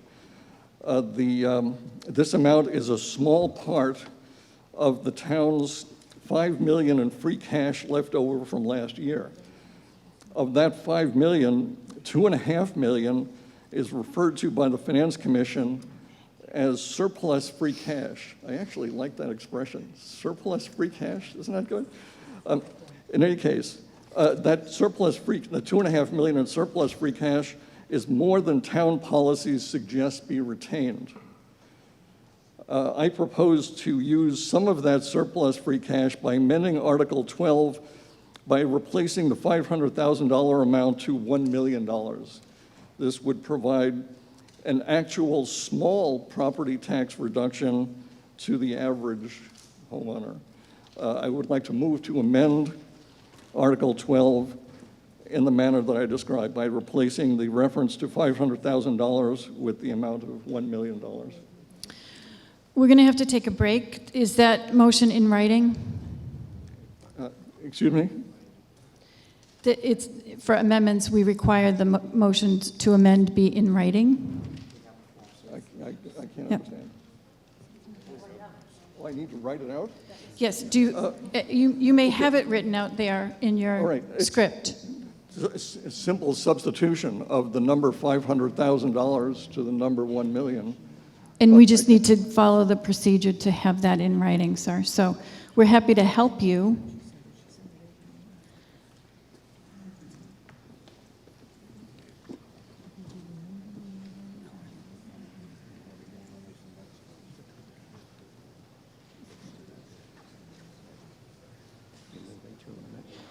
Amend Article 12, just by substitute, just put...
So I do have the motion to amend Article 12 by substituting $1 million for the $500,000 to reduce the tax levy. The motion is ruled out of scope because the money referred to in Article 12 is contingent upon other articles, as the finance director explained in the budget presentation. So this amendment is not in scope. Is there any other discussion about Article 12? Yes, sir. Is Jennifer going? You want to take that side?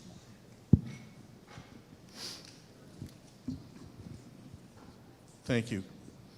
Ken Foscaldo, 35 Norfolk Ave. It's out of scope because of other articles that are upcoming. If those articles do not pass, would this be in scope again? No. No. So first off, I would encourage anybody who wants to make an amendment on town meeting floor to come to us in advance because we're happy to help you.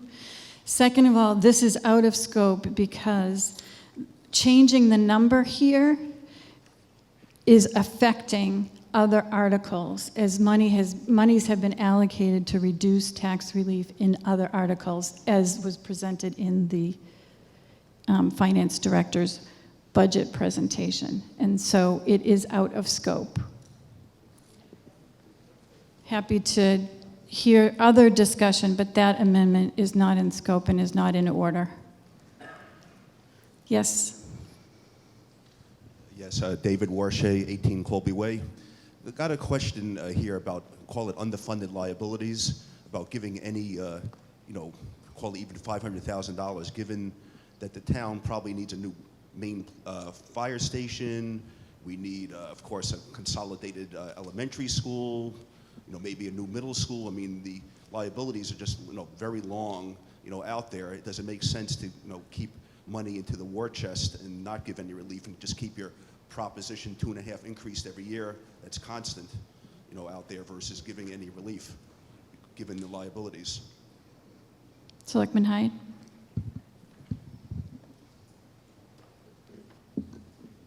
Nancy Hyde, a member of the Board of Selectmen, 15 Martingale Lane. As Pam was describing earlier, if you think back to the slide, and I know there were a lot, it had the weighted scale of a lot of different items. That's exactly what we're doing. We're finding a balance between all the responsibilities and future obligations as well. That's why, as it was observed, this is a one-time allocation. So that capacity, that $500,000, will be up for review next year as to how it's used. In the future, it could be for debt service to cover the cost of a capital project. It could be a lot of things. So it's looked at as an entire package, and we feel very comfortable with this allocation at this time, that it won't impede any other decisions we make in the future. Other discussion about Article 12? Yes, sir. Mm-hmm. The comment that the number can't be changed is interesting in that the Finance Commission referred to $2.5 million as surplus free cash. Was the Finance Commission incorrect when they said that there is $2.5 million in surplus free cash? You're referring to Article 12, correct? Ms. Dukeman. There is a description of how we're allocating free cash on page 116 in your town meeting book. The initial amount certified was $4.9 million.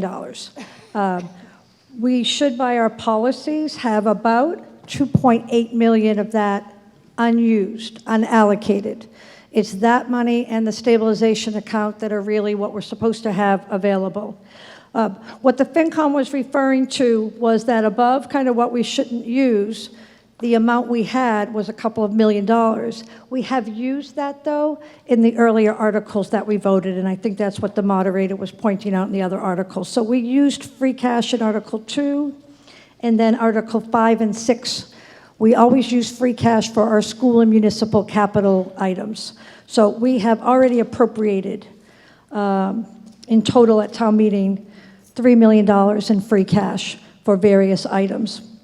leaving us $1.8 million, which is actually about $1 million less than what we should have by our financial policies. So I think it's that. I think it's that we've already used that free cash they might have mentioned for the capital budget articles.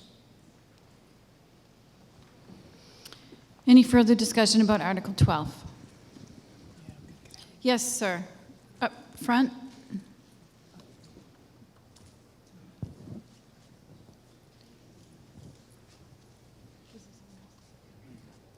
Sam Hayes. I don't think this is on. It is on, okay. 10 Longwood Drive, formerly of 345 Manhattan Street, a resident for 43 years here. I think that the presentation that's been made of our financial budget and the way in which we have husbanded our revenues is very impressive. And as someone who was on the Finance Commission for a number of years, I think that we are being very well served by the careful allocations and husbanding of our funds. I would urge us to accept the article as presented. Other discussion about Article 12? Seeing no discussion, Article 12 requires a majority vote. All those in favor say aye. Aye. Opposed, nay. It is a majority vote in favor of Article 12. Article 13, Selectman Ahern.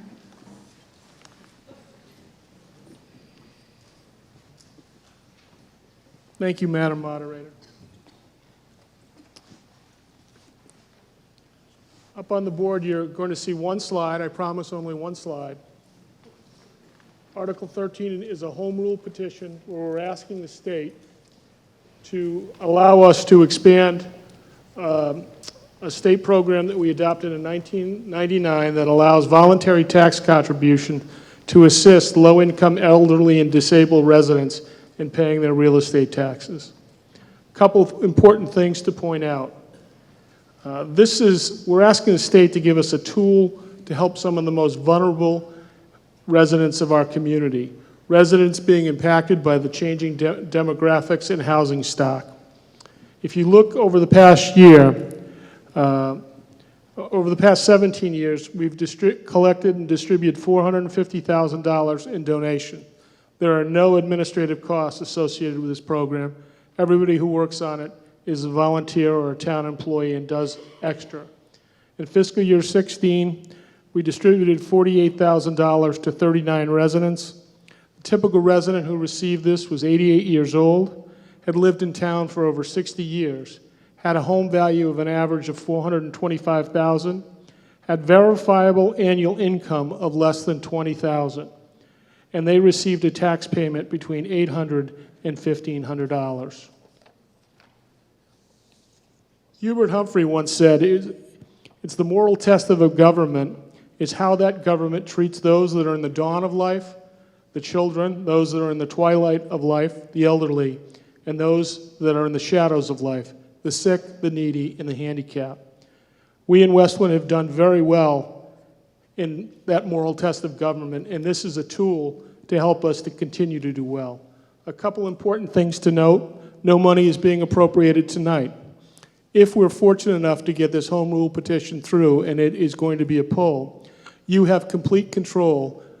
It'll be a budget line item how much gets allocated to this account. This program provides us with the ability to sustain this program moving forward. I would suggest to you it makes good economic policy. How many people in your neighborhood have elderly people who move out of their neighborhood and a family moves in with 2.3 children? I don't know where you get 0.3 children, but you know what I'm talking about. Our cost per pupil in the schools is approximately $15,000 per student, and it's not a one-on-one thing. If you have two kids, it doesn't cost you $30,000, but it does cost you more, and it gets to tipping points, okay? Again, you control the appropriation. I've served on this committee for 17 years. Some of the stories are concerning to me. I don't know how a person lives in Westwood, an elderly person lives in Westwood and has the ability to pay taxes, buy food, pay for medicine, and other costs of life on $20,000 in revenue. This is an opportunity to support a generation that built this community and still wants to live here. For me, it's the right thing to do, and you still control it. So I would ask that you support this home rule petition article, and if we're lucky enough to pass it tonight, I'm going to ask your help later on to push the legislature to give us the tools that we help this most vulnerable part of our population. Thank you.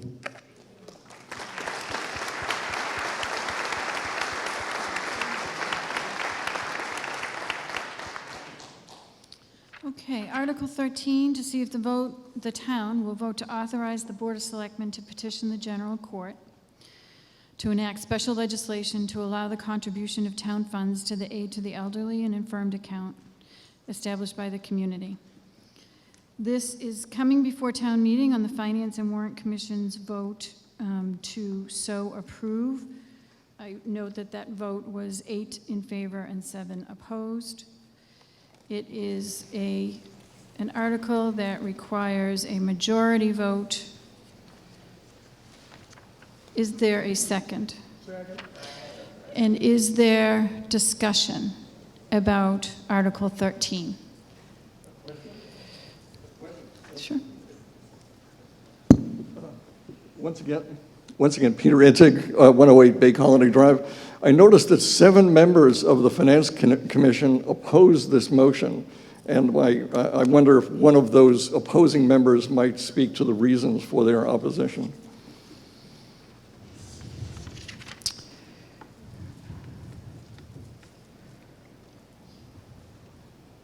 Recognizing a member of FinCom, Jim Ferraro.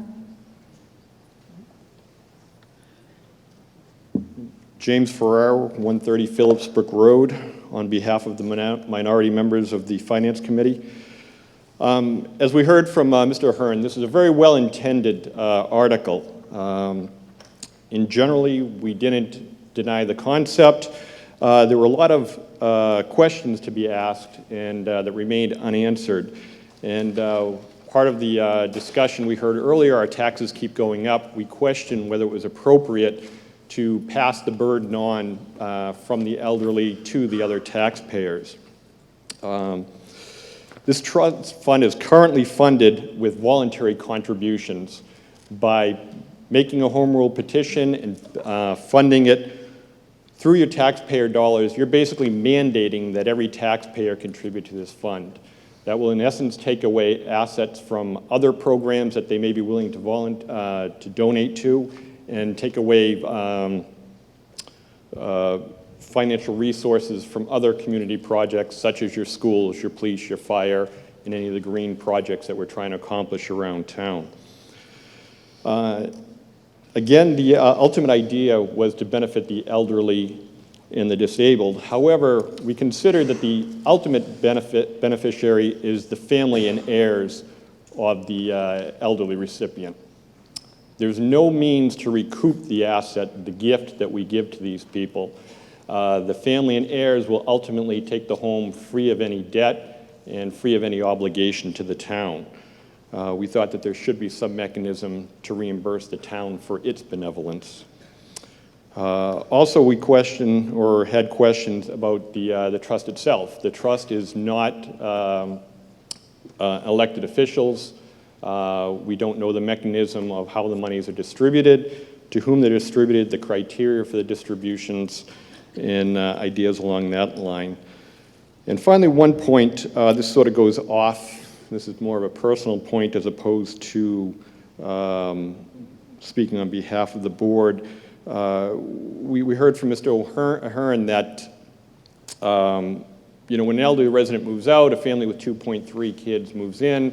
I understand that argument, but we now have University Station with several hundred units of housing, and going to be bringing more kids in through the University Station, which will, in essence, affect the schools.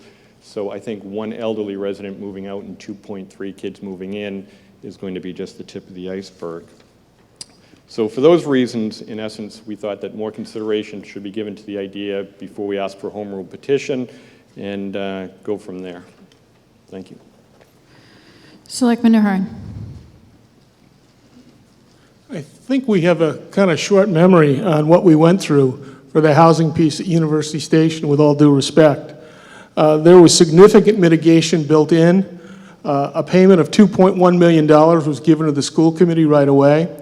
There are other protections that things can't go forward depending on the number of children who go into the University Station housing project. Let me tell you who serves on the committee right now, who decides how the money gets distributed. It's myself, it's Pat Conley, who's retired from the Treasurer's Office, Leo Crow, former Assistant Superintendent of Schools, Lena DeRosa, who's head of our Council on Aging, Pam Dukeman is actually the person who runs things, head of our Finance Department, Jim Gavin, our Treasurer, Josepha Jowdy from our School Committee, Sharon Papetti, who's a person well-known in the community and fundraiser, Janice Poland from our Tax Department, Debbie Robbins from the Assessor's Department, and Al Wizielko from our Treasurer. And if any of you want to see who's gotten the money, we'll be happy to show that to you at any time you want. We don't publish it because it is difficult to get elderly people to take help. So we keep those records, and you're free to look at them anytime you'd like. Okay? This is a vulnerable population that at times we have to cajole into applying for help that they need. It's a proud generation that doesn't like to take help from anybody, sometimes even their kids. And I would hate to think that we're not going to help an elderly person living in town because one of their children might get a few more bucks somewhere down the road. That's just not part of my equation. I would encourage us to be the kind of town I think we are and pass this. Thank you.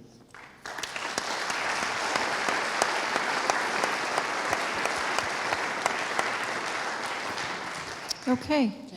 Other discussion about Article 13?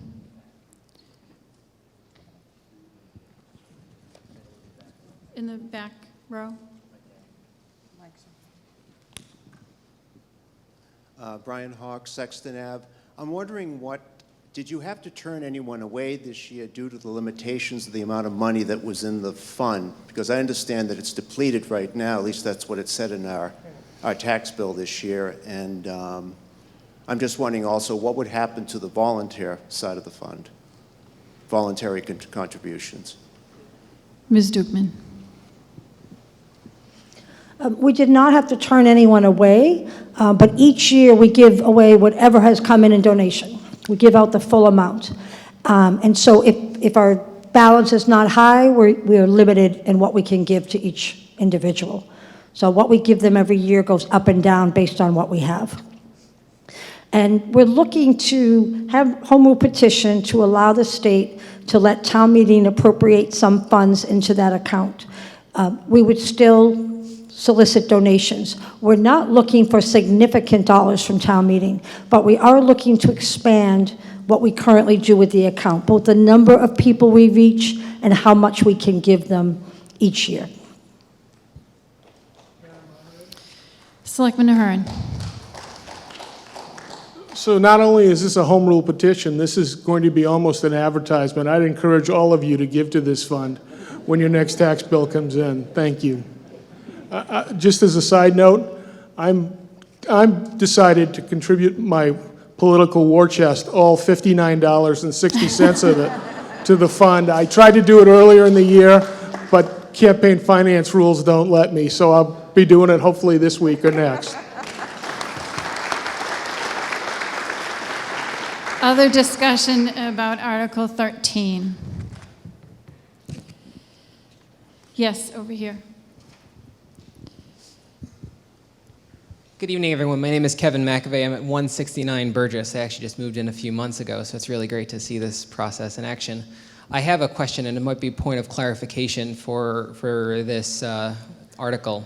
Is there going to be any income or asset-based testing for people who are potentially eligible for subsidies through this fund? Thank you.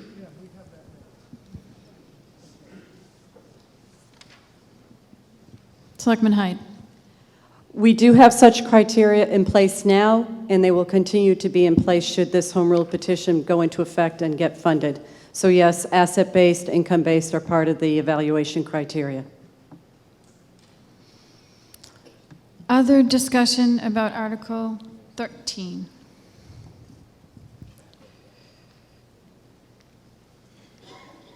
Way in the corner. Jim Jaleo, 737 Gay Street. My father-in-law lived in a community, he passed away, but he lived in a community where they recognized veterans for their service. And at a certain age, their tax was frozen. So he paid the whatever tax rate he had at the time that he qualified for that discount. So I didn't know if the boards had considered something like that, and should this motion drop, perhaps we might consider some automatic discounts that work for considering things such as being a veteran or some other qualification. We currently do have veterans exemptions for taxes. There are actually many state programs to help veterans, seniors, other disabled, blind, and handicapped. So we do offer all of those through our Board of Assessors, annual exemptions on your taxes. So I'm not sure if that was the program he was in, but yes, we do have that. We also have a senior tax work-off program where eligible seniors can work and volunteer in the school and municipal government and earn up to $1,000 off their taxes. And we have so many terrific seniors who take part in that program. And the school and municipal departments who receive their service love having them.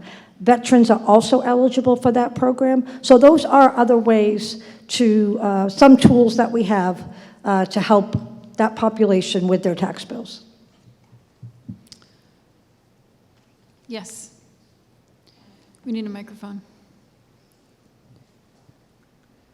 Christina Martin, 23 Brookfield Road. I have a question about who, going forward, I know that you listed a number of people who are employed by the town who make the decisions and figure out what the criteria are for this program as it currently stands. But going forward, who would those people be? Will they be people who are elected, people who the town would then have to hire to manage it? Is it a private organization that now the town is giving our taxes over to? How would that piece work? Selectman Hyde? The committee that's in place is appointed by the Board of Selectmen. We have no intention of changing the overall composition. And after tonight's meeting, when Mr. Ahern becomes an average citizen, I'd like to think we'll ask him to stay on the committee.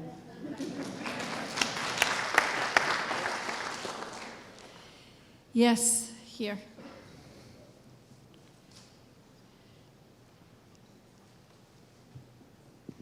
Michael Kraft, Coach Lane. Are there programs in place that allow elderly citizens to defer their tax payments? The answer is yes, from the selectmen. Other discussion about Article 13? Seeing no discussion, Article 13 requires a majority vote. All those in favor, please say aye. Aye. Opposed, nay.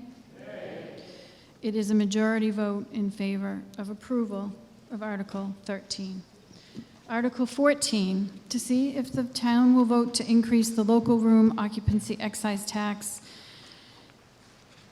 coming before town meeting on the recommendation of FinCom and motion of FinCom to approve. A majority vote is required. Is there a second on Article 14?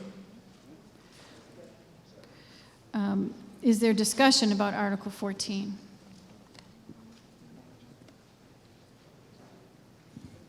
Yes. Kevin McAvey, 169 Burgess. I just didn't see any compelling reason to raise taxes, any sort of taxes. So without that compelling argument, I would actually vote, I'm going to vote no for this article. Thank you.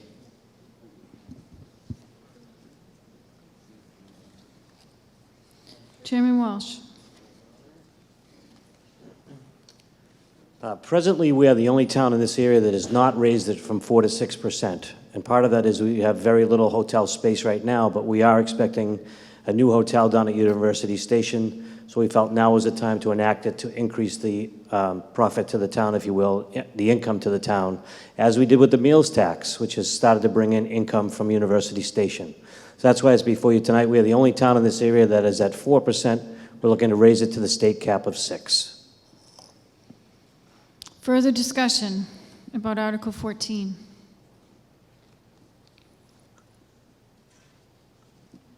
Article 14 requires a majority vote. All those in favor, please say aye. Aye. Opposed, nay. It is a vote in favor to approve Article 14. Article 15, Selectman Hyde has a presentation.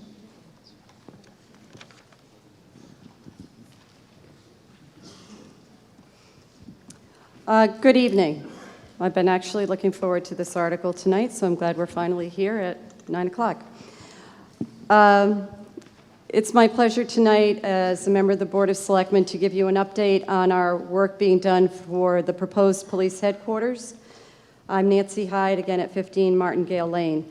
The presentation will be brief, but I just want to let you know that over the course of the past few months since our last town meeting, we've been doing a lot of work to finalize the design plans for this proposed building and have held a couple of public meetings specifically on this topic and been before the Finance Commission in several meetings, including their public hearings. By way of recap, I wanted to remind you all that we formed a task force back in 2013. We had both board representation and town administration representation. We've been working as a committee since that time, and for the past 3 years, we've taken on the broad task of addressing public safety facilities in the community, as well as staffing on public safety forces. And as a reminder, last year this time, we had the proposed fire substation on Washington Street, and you can drive by that now and see it's well underway and scheduled for completion at the end of the year. The task force specific to the work done on these buildings started, as I said, back in the summer of 2013. You can see key dates along that timeline, both selectmen action and town meeting action. And the police station has had a couple of prior town meeting approvals, including funding for design, as well as last fall's town meeting to do the enabling work at the Deerfield Avenue American Legion area. And again, if you go by that, you can see that project is well underway to create a connection for Deerfield Avenue all the way to Westwood Glen Road behind Town Hall, and to provide some key parking lots and address definition to the American Legion parking lot. So why are we asking for a new police station? What is the need behind this request? And I have a few key points to highlight and remind you of what has been the motivation behind this proposal. First, the current facility at its very small 6,000 square feet was built 50 years ago. It's a one-story building, and some of the space is below grade, which in itself presents some problems, especially with recent water pipe rupturings, etc. And as the chief would say, that's not the way he wanted to have showers installed in the police station. Other than that, there are no showers, for one. The space is very small for many of the needs of policing in the current day. The building itself also represents a certain level of safety hazards, both to the officers and to people who may be detained and brought in for booking.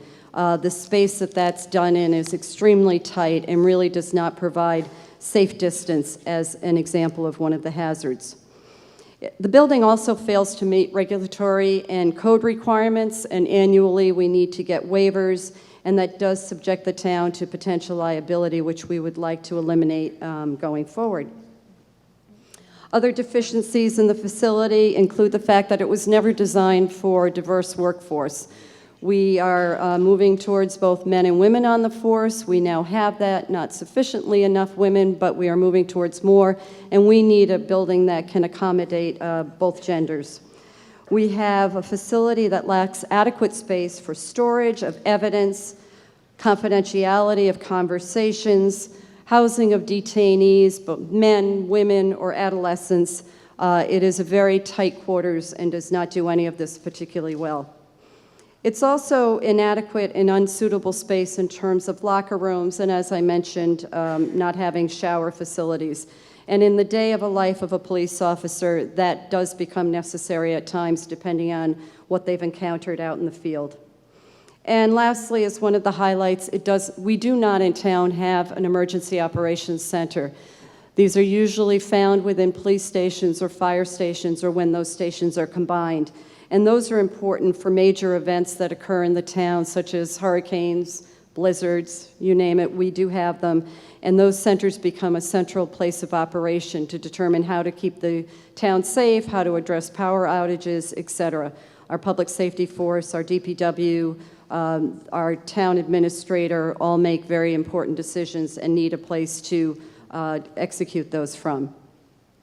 As a brief reminder, this site plan shows you a footprint of the proposed building. At the top of the slide would be Westwood Glen Road. To the left is High Street. You can see the arrows pointing to the new items that we had approved at the fall town meeting. And the new police station would be positioned behind the current one. Once built, the old station would come down and be replaced by a parking lot and some green space in front of the building. This is a very detailed building floor plan. This is the first story, and I just want to highlight a couple of things when talking about this. The dark blue area to the right represents the Sally Port areas, the garage areas where police cars can come into, bring in anybody who may have been arrested, bring them into booking space. The reason I want to point it out is this is the one-story portion of the proposed building. However, it's been designed to accommodate a second story in the future should decades from now it be appropriate to add on to it. We wanted to create a building that would allow that to happen. So it's been designed and will be built that way, but there's not an intention to build that now. And so you can see the rest of the first floor space. The upper part of the slide would be where the public enters. That's the public space in pink. And the Emergency Operations Center is to the upper left corner. And just to highlight that, that's a space that will not only be used in multiple ways by the police department, but will also be a public meeting room. And so when we designed this, one of the things we as a task force directed the designers to do was make sure we use the space as efficiently as possible and find multiple ways to use it. We did not want a conference room only used sporadically and not serve multiple needs. So it's a training room, it's an emergency operations center, it will be meeting space for the community. And that's just in the spirit of how we designed the whole building. This is the second story. In the upper left, you see another conference room, also will be potential public meeting space. The blue space is administrative space, including the chief and the lieutenant's offices. The red is locker areas with a very small workout room so that our officers can maintain good health while they are serving the community. This slide is what we did as an analysis to understand why we could be possibly moving from a 6,000 square foot building to what is proposed to be approximately 20,000 square feet. And what we did is we analyzed what categories were driving the growth in size. And you can see for yourself the layout of what we have here. The staff has doubled in the 50 years since we last built the building. We have safer intake area space so we can make sure everybody is safe from detainees and the booking is done appropriately. That's another 2,000 square feet. We need to meet building codes, technology standards, et cetera, which are significant in the 50 years since we built a building, 3,500 square feet. We have need for more evidence, so that's a smaller contributor at 500 square feet. Emergency Operations Center, community space and training grows by about 1.3 thousand square feet, and then we have dedicated space for storage and having a full-time animal control officer with the equipment that's necessary for that. We looked at it even further, and this is a slide that you've seen before, and I want to just highlight. We wanted to understand, are we building a building that is in keeping with other buildings that communities have built in the past 10 years that we would compare ourselves to? The far left is in red is the existing Westwood facility. We looked at it on a basis of how many full-time employees do we have, the size of the building, and analyzing that comparison of square feet to staff, full-time equivalent staff, and the year built. And we look at other communities, and we put this new building as proposed into the mix. We move slightly to the right, but we still have other communities that do have a higher ratio of square footage to employees. And so that's a test to us to say that we're building a building that is appropriately sized for our community, the size of our community. And we did a lot of other thinking behind this, but we thought that that was a good measurement tool to test our assumptions. When we were last here in the fall, we were working off estimates of what this project could cost. We actually thought it would be somewhere in the $13.8 million to about $15.4 overall. The very good news is that we put this out to bid in February and received final bids in March.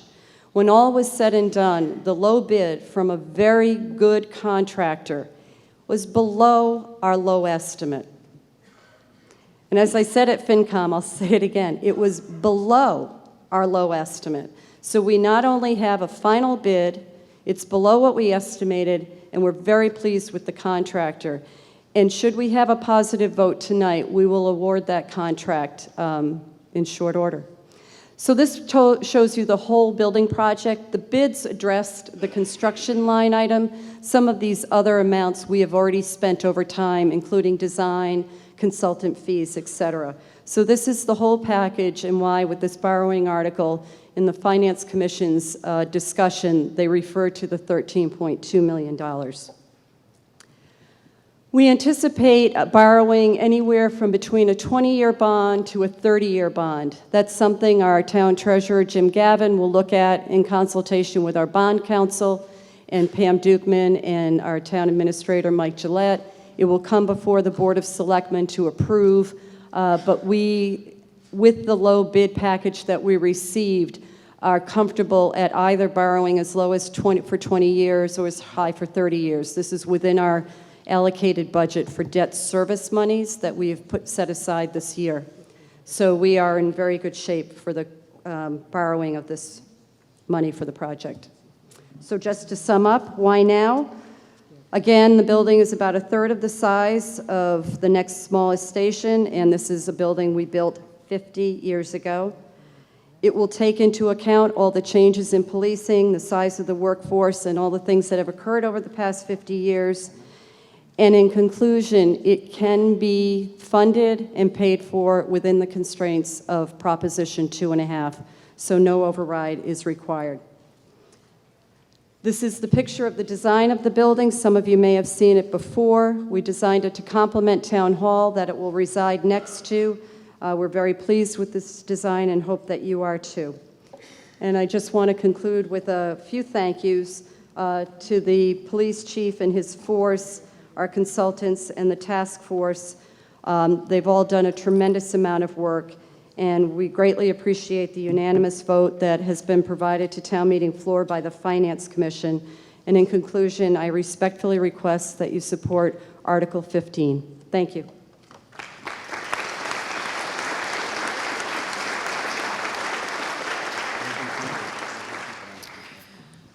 Okay, so Article 15, to see if the town will vote to appropriate a sum of money to pay costs of constructing, originally equipping, and furnishing the proposed police headquarters. Comes before town meeting on the Finance and Warrant Commission's motion to approve. Is there a second?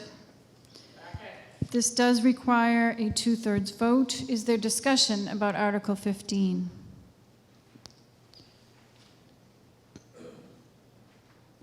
Yes. Christina Martin, 23 Brookfield Road.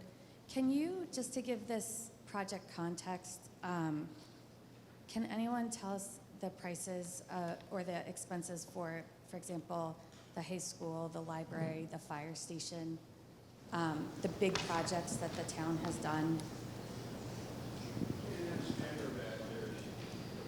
Sorry, I wanted for context, if someone knew the cost of the major projects we've done recently, like the high school construction, the library, the fire station. And then my second question is, what impact, if any, does making this financial commitment have on future commitments? So, for example, I know that Hanlon Elementary School needs a new roof, and that there are many other things going on in the elementary schools. I've heard the middle school needs some work. Is this going to, if we have another big project come up, is that going to force that project to be funded through a tax override? Selectman Hyde. I'll take that question in two parts. The first part was getting a sense of the past projects we've done in town, the magnitude of those. Page 123 in the warrant book has a listing of long-term general fund debt obligations. So just to highlight a couple, the high school project, the original total cost was $42 million. The borrowing amount issued was slightly less. The library construction project was $13 million, of which the town had a $9 million share. So there was state grant money, and the library project in part is funded by private donations. And you can see many other projects, but those are a couple of examples of the larger ones. In terms of this project relative to other needs down the road, the town is always addressing capital issues. It is an ongoing responsibility, opportunity, growth in the town presents requirements. This project, for this point in time, is able to be done within Prop 2.5 because of University Station. Now, University Stations won't come along for Westwood on a repetitive basis, but the benefits of this University Station project have not yet been fully realized. So we know there'll be future new growth revenue that will provide opportunities for other capital projects. The scope of what the schools will propose is yet to be specifically known, but clearly they will not be small projects.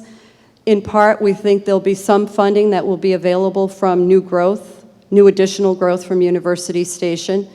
There may be needs for the town to consider overrides that are outside of Proposition 2.5. It's not necessarily common to be able to do building projects like the police station we're proposing and the fire station last year within 2.5. We're actually very fortunate to be able to do these this way at this time. And we'll continue to do our best to restrict any request or need to go outside of 2.5, but time will tell on that. We are positioned very well, though, with our bond rating to borrow at the lowest rates possible. We do it with fiscal responsibility to make sure we are within guidelines for our debt levels, et cetera. And you've heard the whole package tonight, so I won't go into it, but I hope that gives you a sense of things. Good, thank you. Other discussion about Article 15? Yes, there's a woman right here.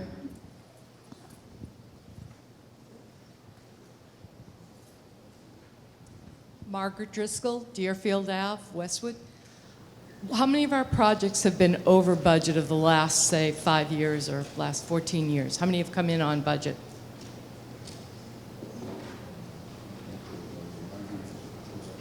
Selectman Hyde. So I'll start with the high school. That ended up being over budget. For those of you who weren't there at the time to hear all this, one of the primary reasons for the over budget was the extensive asbestos that was found within the old school for the tear down. So that ate up the contingency that we had set aside almost from the get-go of the project. We also had issues on that project with the contractor and needed to terminate that contractor and hire another. Not that that necessarily drove up costs, but that didn't help. So we could go on long and long on the high school. It was a small margin of increase, but it was over. The library that we just recently built came in under budget. The current fire station under construction is expected to be within budget. I don't know that it will be under, but it's expected to be within. We take it very seriously, and that's one of the reasons with the fire station last year and police station this year, we have gone out to bid beforehand, and we have benefited from having an owner's project manager that's now required by the state, who has guided us through these projects and actually worked for all our benefit, everybody in this room, to control costs and limit any cost overruns. So that's a history of the major projects. Further discussion about Article 15. Hand up way in back.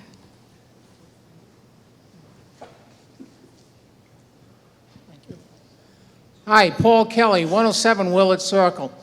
Question on a $13 million project. Are we going to have a project manager that is going to oversee this project? Is it private or is it by the contractor that got the job? That's what I'd like to know. Thank you. Thank you, Mr. Ahern. Selectman, hi. You're welcome, Mr. Kelly. Hello, Mr. Kelly. We have an owner's project manager that is working for the town, not the contractor. It's Compass Project Management. They are also working on our behalf on the fire station. You're welcome. Okay, any further discussion about Article 15? Two people, or? Okay.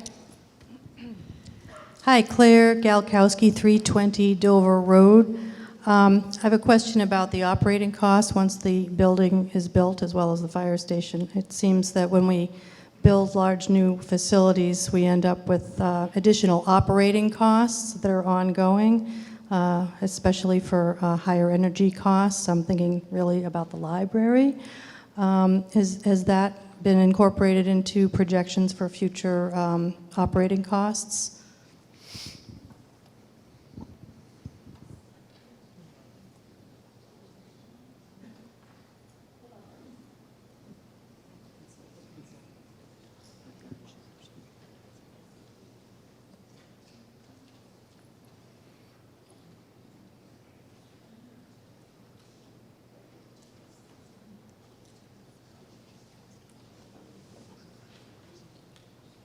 Selectman Hyde. I was just trying to see if we had the actual operating cost with us. We don't tonight, but let me make a couple of comments to address what is being brought up.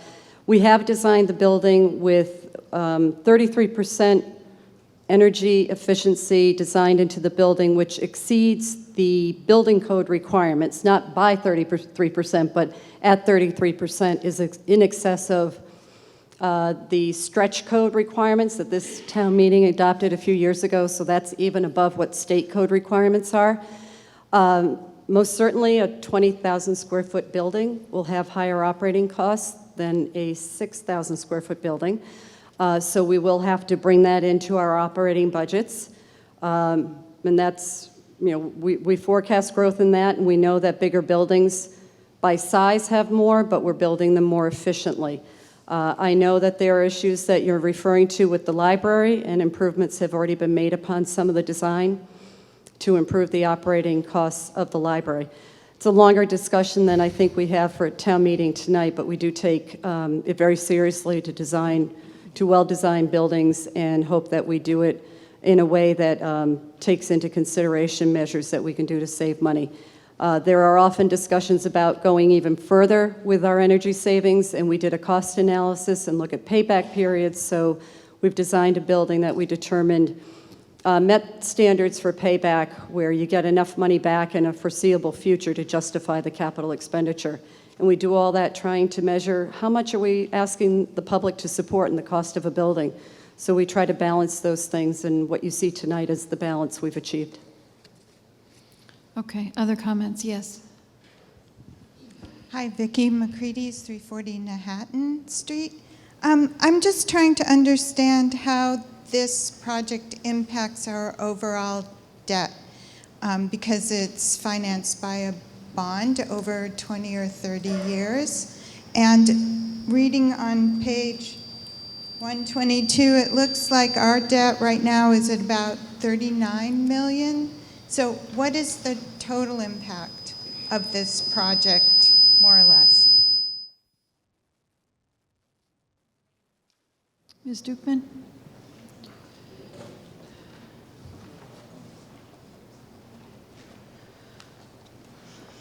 So looking at page 122, that's the total debt outstanding that we have right now. So this project would be issued as a $13 million bond, so that would add to our total debt outstanding. But if you look on page 124, that reflects the slide we looked at in the earlier presentation. And really what we need to look at is how does the annual payments for our debt fit into our financial policies. So our annual debt within 2.5 should not exceed 5.7 million.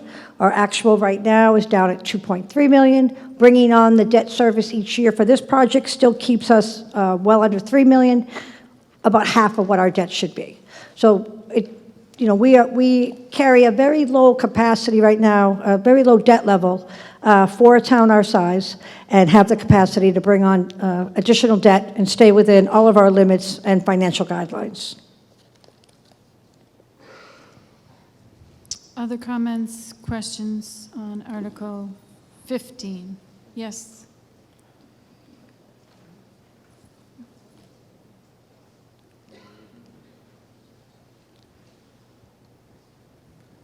Hi, I'm Mike Breyer. It's working.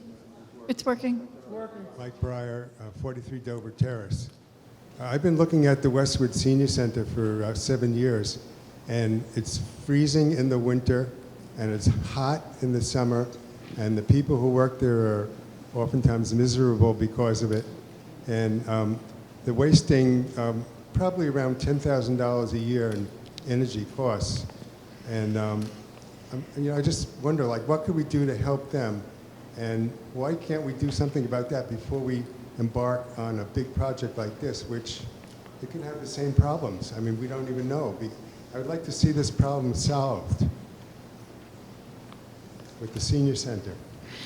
Okay, I appreciate your comment. I think people will take note of your comment, as we are now in the midst of discussing the proposal for a new police headquarters.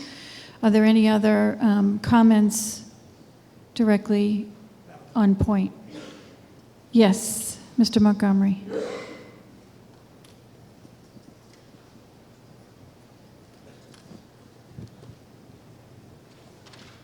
Bruce Montgomery, 89 Highview Street, speaking as an individual. My profession and career were operating large public assembly facilities, 20,000 people. And of course, our first priority was public safety, second, making money. But after 9/11, Homeland Security studied what happened and developed a system called Unified Command, which means that during a crisis, all of your departments should be communicating and knowing what the other departments are doing. That Emergency Operations Center is so important to this town and to the safety of our families. I please encourage you to vote. Any other discussion about Article 15? Again, Article 15 requires a 2/3 vote. All those in favor, please say aye. Aye. Opposed, nay. It is a 2/3 vote in favor of Article 15. Article 16.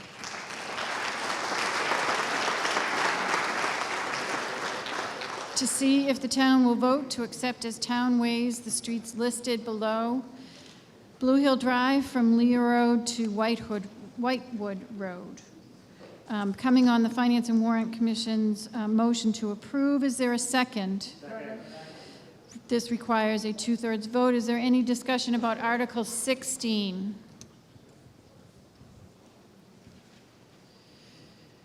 Seeing none, this does require a 2/3 vote.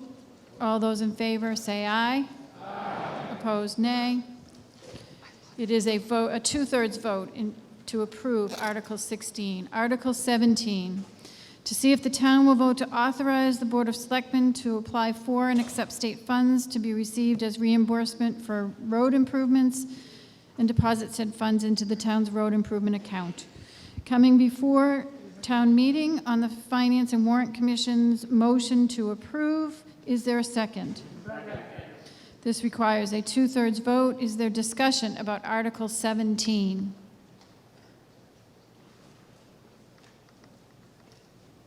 Seeing none, again, this requires a 2/3 vote. All those in favor, please say aye. Aye. Opposed, nay.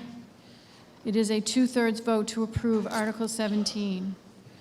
Article 18, to see if the town will vote to raise and appropriate, borrow, and/or transfer from available funds a sum of money to pay for the design of sidewalks along sections of Gay Street, High Street, and others to be submitted to the Complete Streets program for approval.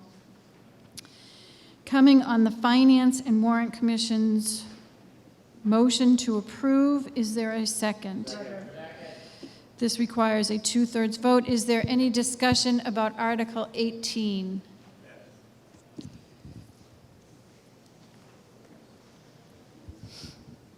This is on. I'm sorry I missed the fall meeting when this was probably discussed, so I may be repeating some stuff. I'm Duncan McFarland. I live at 299 Clappertree Street and have for 40-plus years. I should have been more aware of this. I'm very bothered by this because basically the special parts of Westwood are where we've been able to keep it the way it is. I remember our fight to keep the sidewalk off of Manhattan Street from the Norwood line to the church. That's been to the town's benefit. Our gateway streets like Summer Street do not have sidewalks. And that stretch of Gay Street, which is could be affected by this, is one of the town jewels. I also should note that I own about half a mile of uninterrupted viewscape frontage on Gay Street, which would obviously be negatively impacted by a sidewalk. Basically, this has looked like this for 150 years. I walk it a lot. I can't see the need for a sidewalk from Deerfield down to the other side of town on Gay Street. I remember very clearly when, quote, state funds were available and we were going to fix the corner of Manhattan Street and Clappertree Street. And because the money was available, there needed to be something done. There was something done, which was the four-way stop sign, which over the last 20 years has eliminated any serious accidents. But the town was all set to go because the funding was available. It was going to be an interchange. That corner, Manhattan and Clappertree, which is one of the crown jewels of the town, was going to be, in effect, an interchange. And the argument I made then, which thank goodness passed, was I asked the people who wanted to do this, well, how long has it been like this? And they said, 150 years. I said, let's give it another 25, maybe it'll mellow a little bit. The same thing here, to alter the character of a key part of the town because the fund may be available from the state, it's just madness. And the town should also know that on my land on Gay Street, which I said is about half a mile of frontage, I have an ironclad conservation restriction. So the chance of the town getting that land by eminent domain or any other way is zero. So if you go ahead with this, be assured there's serious opposition, and I have serious problems with this. Thank you. Other discussion about Article 18?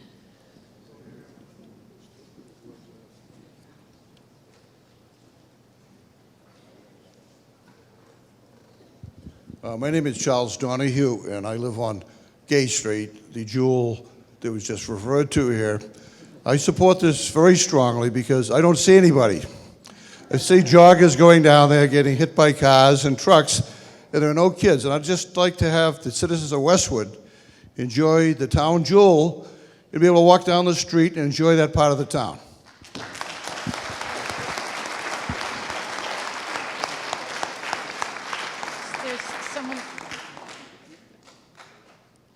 Is there someone over here who wants to speak? No. Others? Yes. I'm in the same line as the gentleman Your in front name- of me. your name and Kayla address? Closey, 31 Beacon Street. now is the time that our town or the two sides of the town do get connected. Now is the time that Gay Street can be a connectivity between the Islington area and the High Street. And that beautiful landscape can be very well be used and seen not just by the drivers, but also by the pedestrians, by people who live there, who are very safe to walk there without the need of the car, which means less pollution, less noise from the cars. So it's going to make the city even more cleaner. Further discussion about Article 18. Did you want to say something? She's Yes. got to recognize you first. We just need your name and address. Westwood's a pretty big town. Your name and address, please. Sandra Ryan, 544 Hartford Street. Thank you. Westwood's a pretty big town, and it was farmland. And why does every damn street in town have to have a sidewalk? We don't have sidewalks now. They didn't have them for 150 years. How is that going to connect the town? I don't get it. I just don't get it. Other discussion about Article 18. Yes, over here. Microphone. She's got to recognize you,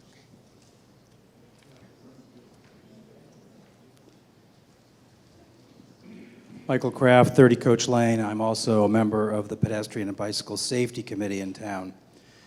This is a discussion we have every single month, and we would very much encourage all of you in this room and anyone else you know to please come and join us for these discussions, because the focus of this group is entirely on the subject of pedestrian and bicycle safety and maintaining that within the atmosphere of the town's beauty. It's a fact that people within this town do not have any ability to walk from place to place without taking extreme danger. There are numerous accidents or near accidents every single day. I personally live off of Clabber Tree Street, which is perhaps one of the most dangerous for walking. Very difficult. If you have a dog, if you have a child in a stroller, it's impossible to walk with any sense of safety. Many people often need to travel to other locations in order to take care of recreation. The town, our committee has discussed this at great length. We believe very strongly in it. To the best of my knowledge, by the way, there is not a need for any town taking of private land in order to accomplish this. So thank you very much. Further discussion about Article 18. Yes. Is there someone over here? Hi, my name is Jeff Smith. I live at 78 Gay Street. I'd just like to suggest that as part of the design and the preliminary study of this sidewalk idea, that serious consideration be given to a bike lane also on Gay Street. I think that would do an awful lot to calm the traffic on that road. I live at the corner of that road. The speed limit, the posted speed limit there is 25 miles an hour. I rarely see anybody doing under about 35 on that street, going in either direction, unless they're turning down onto Deerfield. Thank you. Okay, any further discussion? Yes, over here in the back.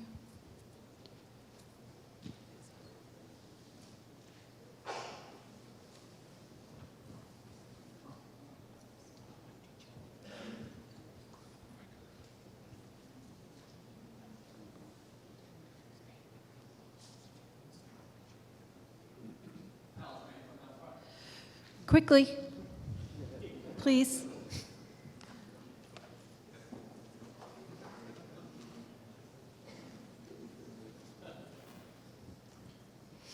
My name is Joe Privateer. I live at 16 Dean Street. And Jeff, thank you for bringing up the bicycles. I appreciate it. Pat will remember. First, I want to thank Todd, and I suspect, Mike, you were involved with this as well, because I think this is a great idea. Back in the 70s, I was a member of the Westwood Fire Department. I was in my 20s, a bit thinner, didn't have the gray hairs, and I had the unfortunate experience of responding to a call of a young boy who had just left Thurston Middle School, slipped off a snowbank and was struck by a car. That summer, we put a sidewalk in there. I don't think I will ever forget the wails from that mother when she learned her son had died. So to Mike, to Todd, to the Pedestrian Safety Committee, thank you. This is long overdue.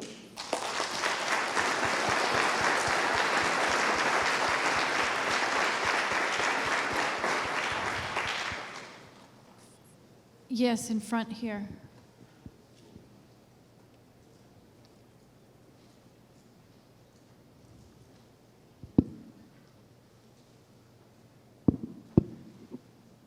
Sam Hayes, 10 Longwood Drive. I just want to make sure that you all understand the spirit in which Mr. McFarland made his initial comment. Mr. McFarland and his wife have made their major philanthropic activity of their lives to preserve open space in Westwood. And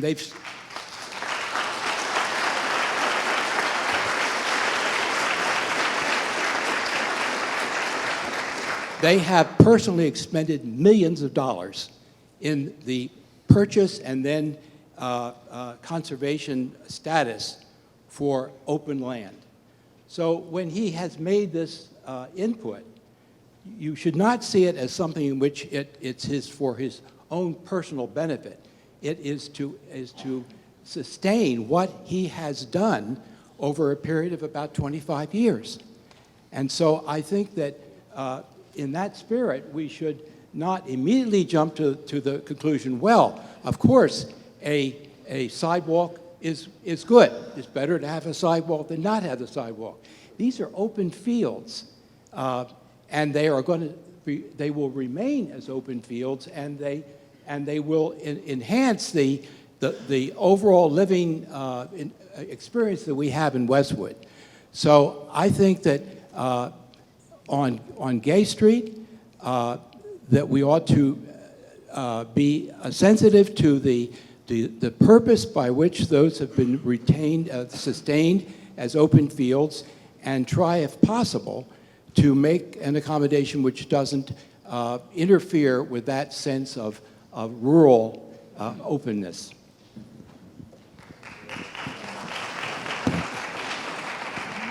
Other comments about Article 18? Yes. Good evening. Mary Ellen Washenko, 226 Dover Road. I agree with Mr. Sam Hayes, who has just spoken on Duncan McFarland's behalf.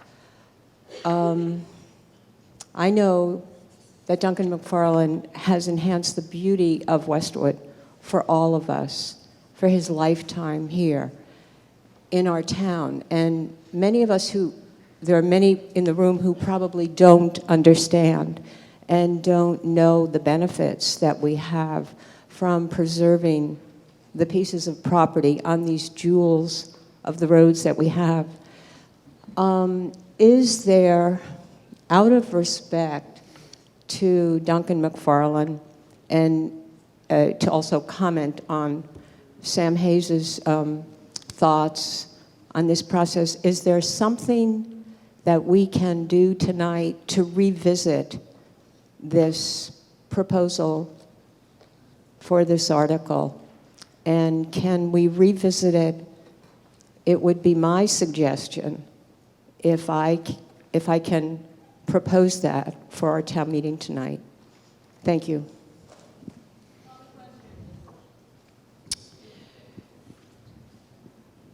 We have a couple of comments in the back, and then we will close debate. From someone who has not been heard from yet.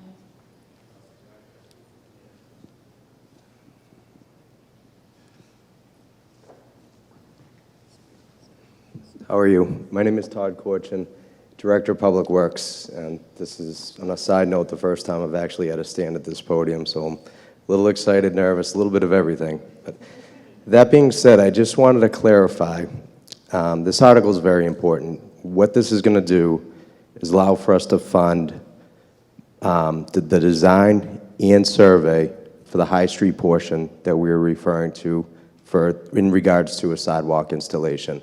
Along with that, it is also going to allow us to fund the survey, and only survey, for the Gay Street portion of what we were looking at. There's no dead set guarantee that we would go ahead and install a sidewalk along Gay Street. However, what it would do is allow us to see what the limitations are from a construction standpoint.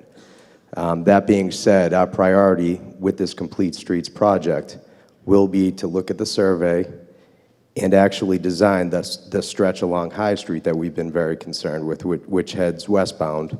It's a lack of sidewalk between Pond Street and Millbrook.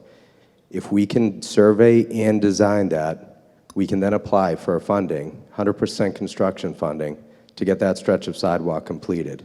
So for the investment, the overall investment to get all this survey done throughout town, along with the design for this High Street portion, to then get and receive up to $250,000 to $300,000 alone just for that High Street portion, I think is extremely beneficial for the town and for the community and for the children that access the Sheehan School in particular.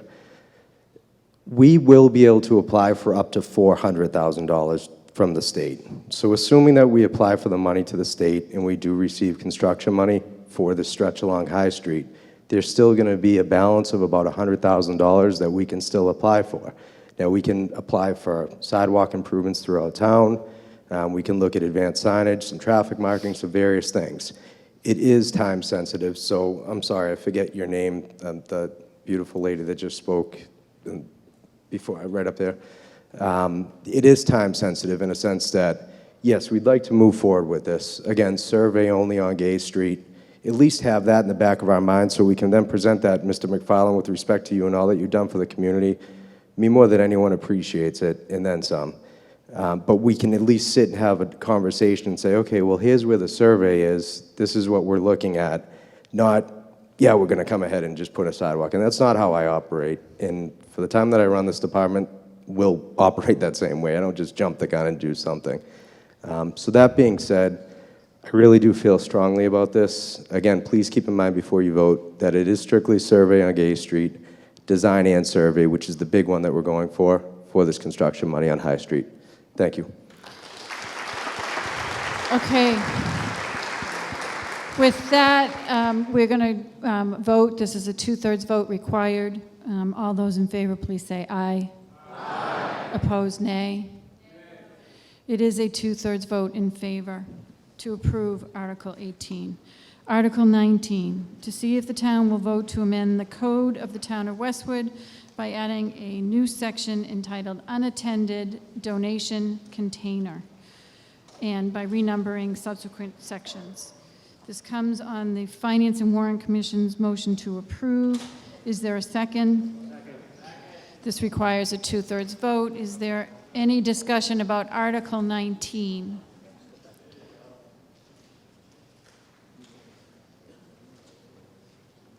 Yes, in the back. Hi, Kevin Becker, 1227 High Street.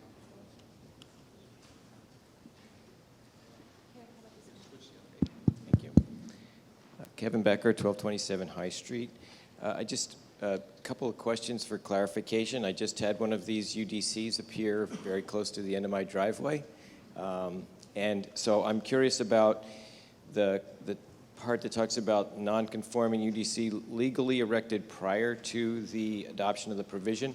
If we don't have any current regulations, what does legally erected prior to the adoption mean? And two, how do I find out the information regarding a setback component? Ms. Lofting.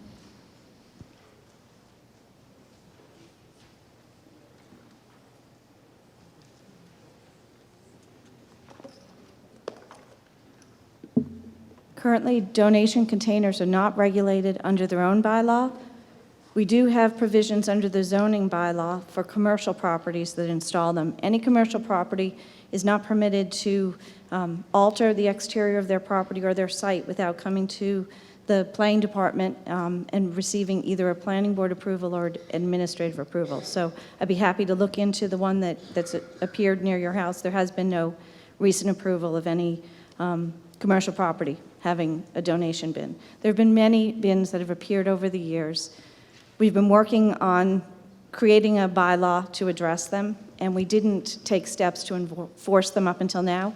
We've drafted the bylaw in a manner that allows us to enforce under this new bylaw.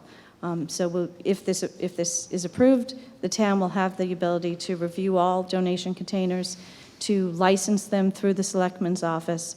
This will help us to make sure that they're appropriately located and kept clean, that there's no dumping at the site, that they're emptied when they should be, and make sure that they're not blocking distances. As far as setbacks go, they're accessory structures. They're smaller than the size that would require a building permit, but they still have to meet setback requirements. So I believe they're different for commercial and residential zones. I'd be happy to meet with you or talk to you on the phone about the details. Other discussion about Article 19? Article 19 does require a 2/3 vote. All those in favor, please say aye. Opposed, nay. It is a 2/3 vote to approve Article 19. Article 20, to see if the town will vote to amend the code of the town of Westwood, Chapter 321, retail stores, by expanding the chapter to apply to both retail establishments and restaurants. Coming before town meeting on the Finance and Warrant Commission's motion to approve. Is there a second? This requires a 2/3 vote. Is there discussion about Article 20? Seeing no discussion, all those, again, it's a 2/3 vote. All those in favor, please say aye. Opposed, nay. It is a 2/3 vote to approve Article 20. Article 21 has a technical correction to be made. So in the text of the, what would be transmitted to the general court, starting section 1, should read, notwithstanding any general or special law to the contrary, not of. It is purely a typo. It is a technical correction.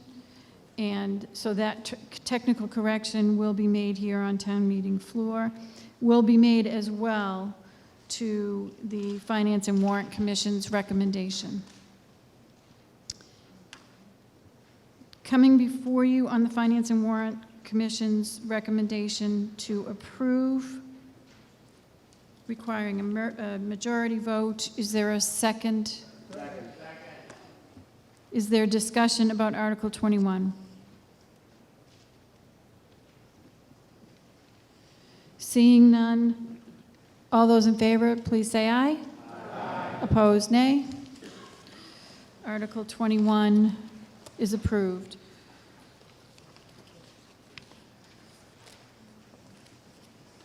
Article 22 is the, to see if the town will vote to amend the code of the town of Westwood to adopt a historic structure demolition bylaw as a separate general bylaw.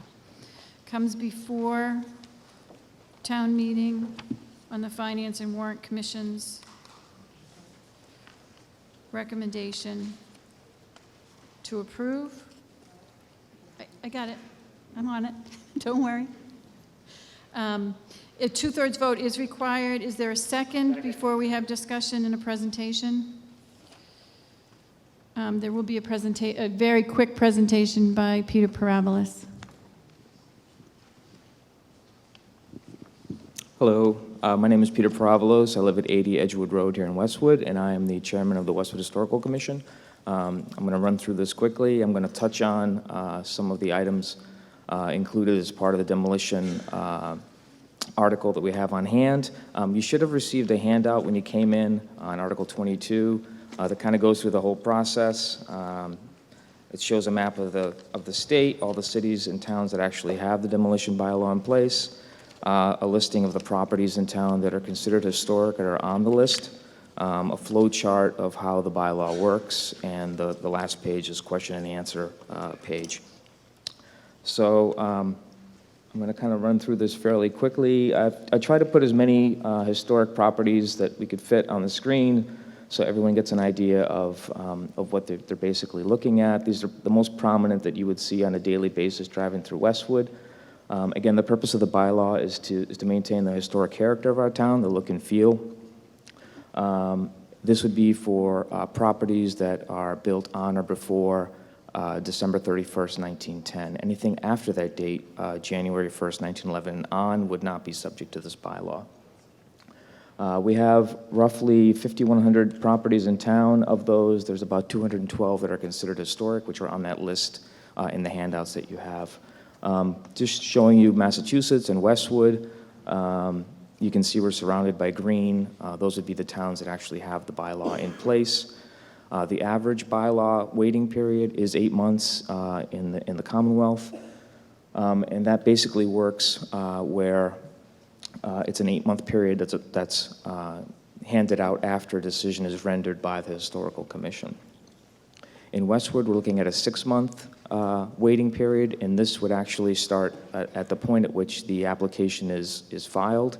So whatever the period the Historical Commission is reviewing the article, or the application, would be subtracted from the 6 months. So actually it would be less than 6 months, I'll explain in a minute. So how is this bylaw different from last year? Last year we had it in that the actual waiting period turned out to be greater than 6 months. We had a 6-month waiting period, but what we didn't do is we didn't start the clock until after a decision was rendered by the Historical Commission that a house would be historic or a property would be historic. So we would determine it's historic. It'll take us 6 weeks to do it. And then on top of that, we then imposed a 6-month delay, which was greater than 6 months. So this year what we're doing is we're actually starting the clock at the point at which the application is filed. So the 6 weeks it takes us to actually review the application would be subtracted from the overall 6-month that we are requesting. So it actually turns out to be about 4.5 months. We also added a hardship clause, whether it be financial or otherwise. We would take that under consideration when we're making our determination. We also added a no obligation clause, meaning that the applicant does not need to work with the Historical Commission, does not need to come before us. If they want to just wait out the 6 months and then demolish the property, they can go ahead and do that. We also added a predetermination clause, meaning that if the applicant would like to predetermine whether their historic property is historic, and if a 6-month delay would be handed down, they can basically apply for the permit, wait the 6 months, have the permit in hand, apply for the demolition, put their house on sale, and have the demolition permit in their hand. It's good for 2 years, and it is transferable to new owners. What the bylaw does not do, it does not prohibit demolition of historic properties, meaning that after the 6 months, a property can still be demolished. This does not stop demolition. It just imposes a waiting period. It does not prevent new development.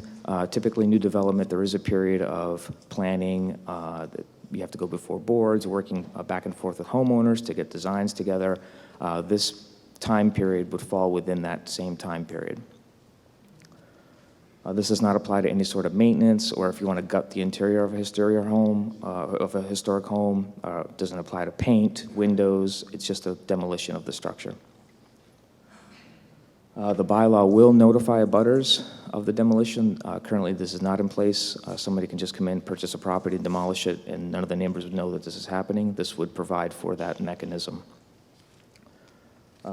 Again, it promotes reuse and preservation, trying to save the structure rather than just demolish it. At the very least, allow the Historical Commission to go in and document the structure before it's demolished. Thank you very much for your attention, and I hope you will support us in this effort. I'm here to answer questions, if any.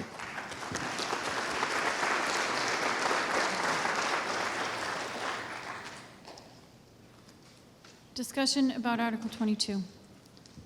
Yes.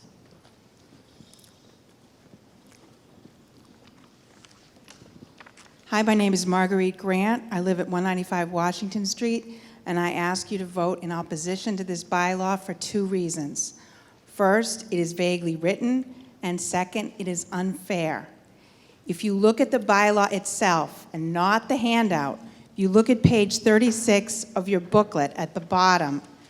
This bylaw applies to anything that is a structure, and it defines a structure as an assembly of materials forming a construction for use, including, among others, a fence. If you have a stone wall on your property and you cannot prove it was built after 1910, according to the language of this bylaw, you cannot take down that stone wall. The second reason you should, and it's vaguely worded, that the people that put this together didn't see this. I brought this up at a meeting over a year ago, and that this was a problem, and it hasn't been changed. The second reason is that it's unfair. Where I live at 195 Washington Street is one of these historic properties. From what I've heard, many of the people speaking in favor of it and who've served on these committees do not live in these historic properties. My house is the original Dean Farm in Islington. When my husband and I bought it, we bought it as a labor of love because I grew up a half a mile away in Dedham, and I always loved the historic houses in the Islington area. I have no intention of just demolishing my house in my lifetime, but by passing this bylaw, you diminish my property values and enrich those people who live in new houses in Westwood, and that is not fair when I'm dealing with 200-year-old horsehair insulation and old ice dams and all the other problems that come from the labor of love in living in one of the crown jewels of Westwood. The idea that people who are living in modern houses with granite countertops want to make money by diminishing my property values and enriching themselves, it's not fair. Please vote against it. Other discussion across the aisle? Hi, Phyllis Crane, 50 Blue Hill Drive. Ironically, I don't live in a historic property. I do find it kind of interesting.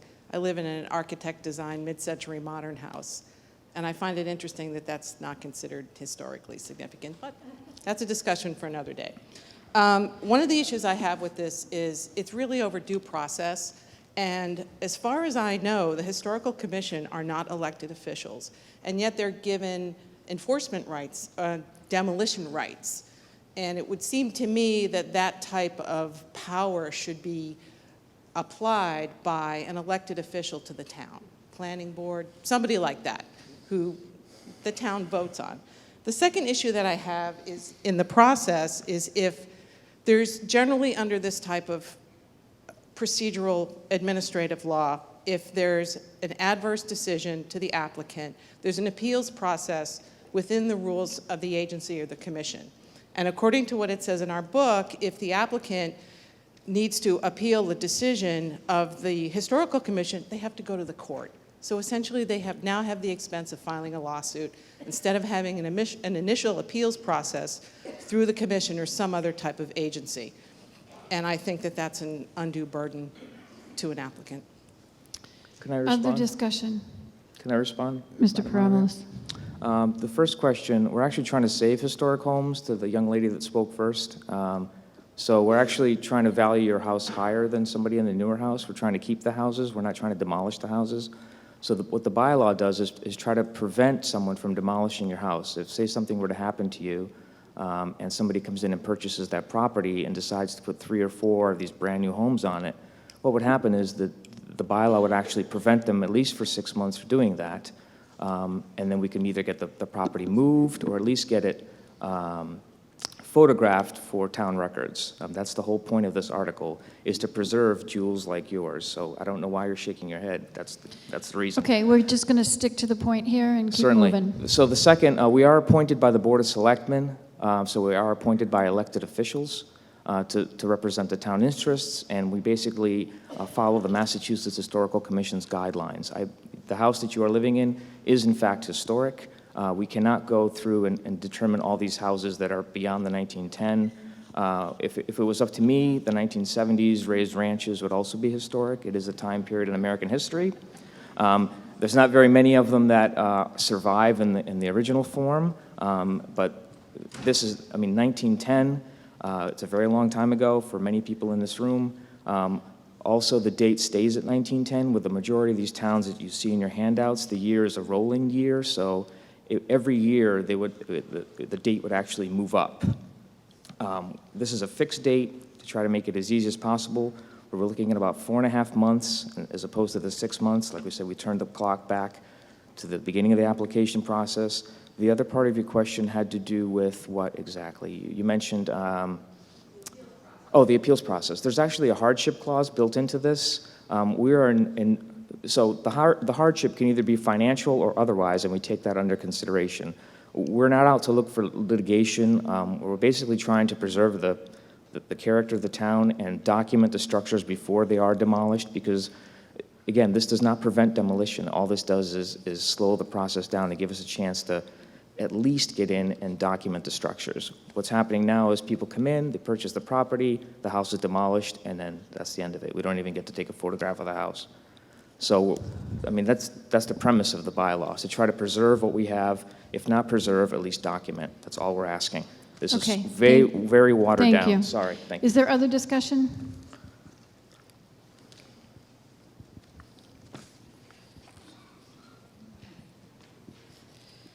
So this does require,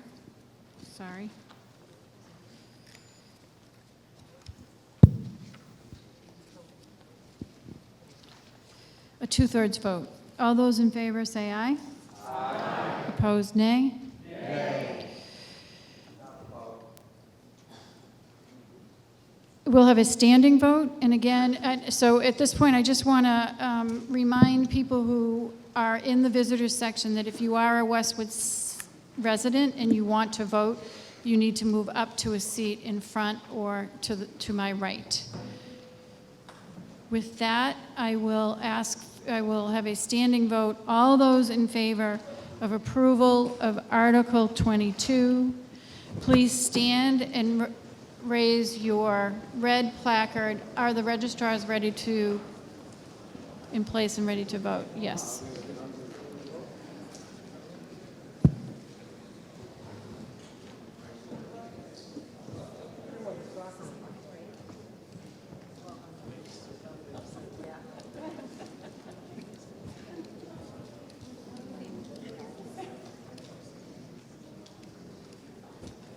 Again, please stay standing until the registrars have been able to count.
All those voting yes may sit down. I hope you enjoyed the little stretch. And now I'm going to ask those voting no to please stand with your red placards.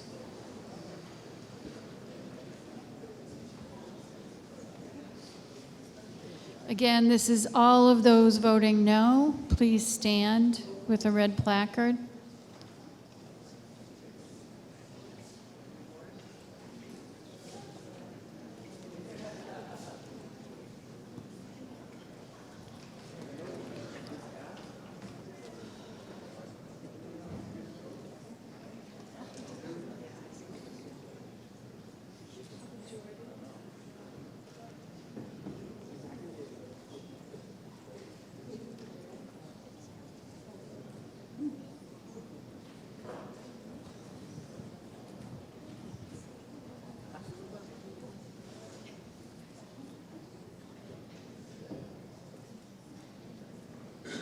While we're doing the count, I will note for folks that we're on Article 22. We have 30 articles.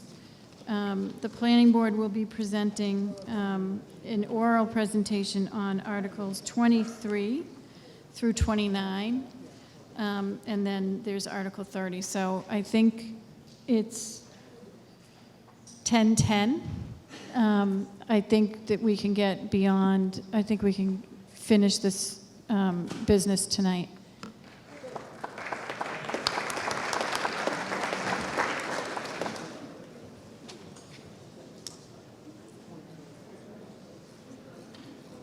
And if we do need to go beyond 10:45, I will make that judgment that we will be able to finish tonight, but let's see what we can do before 10:45. Okay, everybody can be seated. Thank you.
"204 people voted yes, 36 people voted no.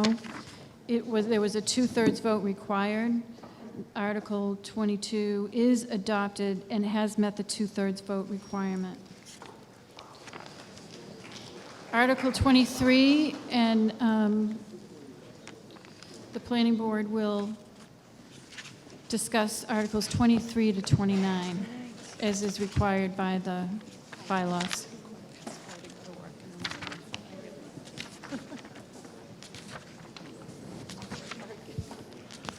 Good evening. I'm Chris Paff, 534 Everett Street, and current Planning Board Chairman. In compliance with Mass General Laws, Chapter 40A, Section 5, the Planning Board held a public hearing on the 7 zoning amendments, Articles 23 through 29, on February 9th, 2016, and continued the hearings until February 23rd, March 8th, March 28th, and April 25th. On April 25th, the Planning Board voted unanimously to recommend town meeting approve Articles 23 through 29 as presented in the warrant.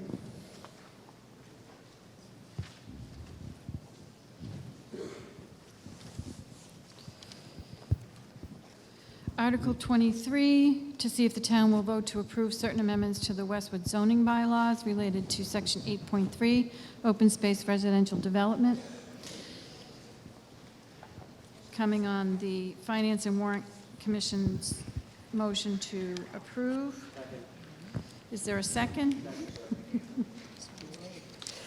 This requires a 2/3 vote. Is there discussion about Article 23? Yes, in back. We need a microphone?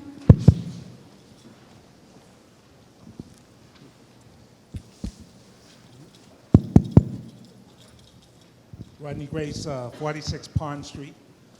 I have no problem with that. The problem I have is that I've looked at the planning board and I've looked at the town bylaws that you're talking about. And when I question something, I lived on the corner of Church and Pond, and I've complained, and my neighbors have complained about the businesses using Church Street as a commercial parking area, and that's clearly against the bylaws as they're written. But there's no enforcement. Now, there are safety issues. People talk about safety issues. I mean, high school kids use Church Street to run track, but there were cars double parked there, and that became a safety issue. So, I mean, it's almost meaningless if you're not enforcing the planning board. I mean, if you're gonna make Church Street a commercial parking area, shouldn't there be some smart planning? There are environmental laws, safety laws with crosswalks to the businesses that are using it. Is the town liable for any environmental or any safety issues by allowing them to use that Church Street as a commercial parking area?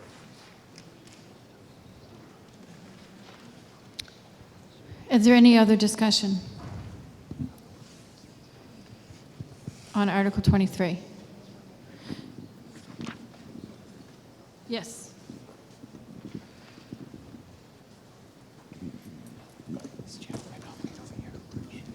Hi, Bill Pigeon, 627 High Street.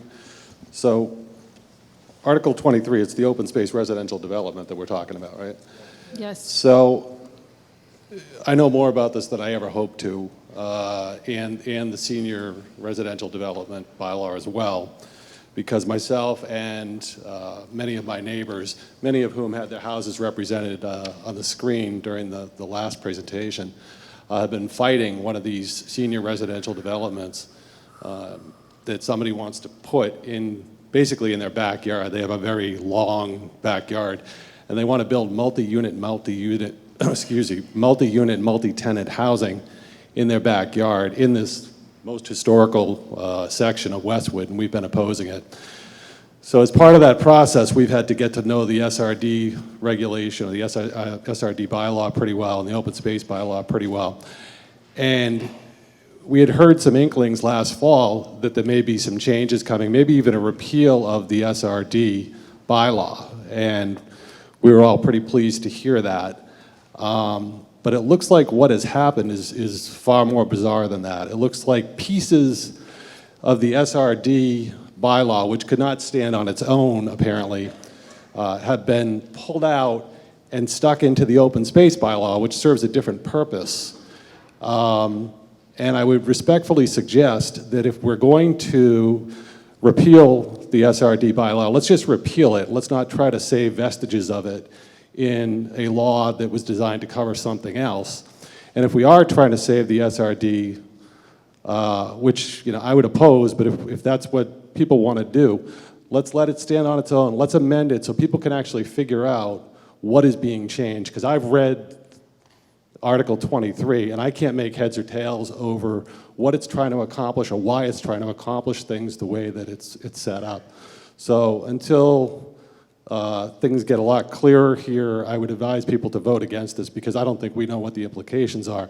Certainly what it does is somehow lower the bar for developers to put in multi-unit, multi-tenant housing, higher density developments. But how exactly that works now that they've kind of contorted these two laws into one sort of Frankenstein monster remains to be seen. So I would strongly advise people to oppose Article 23. Thanks. Other discussion? Yes.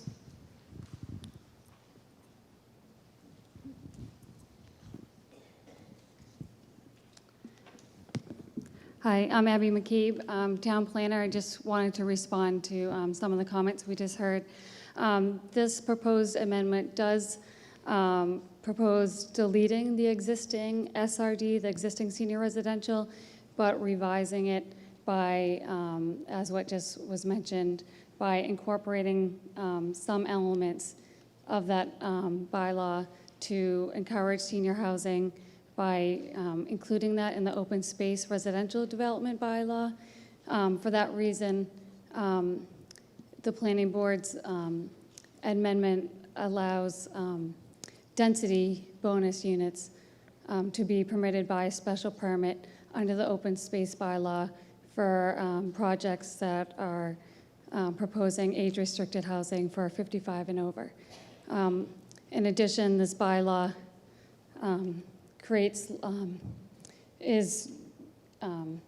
revises the existing SRD because it no longer applies to all residential zones.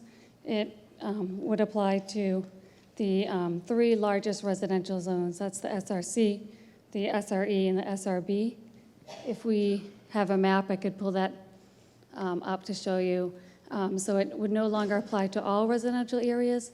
It also includes a land size minimum for these proposed projects and revises the application procedures with the planning board. So it will now require a preliminary review with the planning board, which we feel gives more guidance to applicants looking to develop these projects, and then also to the planning board when they're reviewing, and sets more clear guidelines for what they can and cannot approve.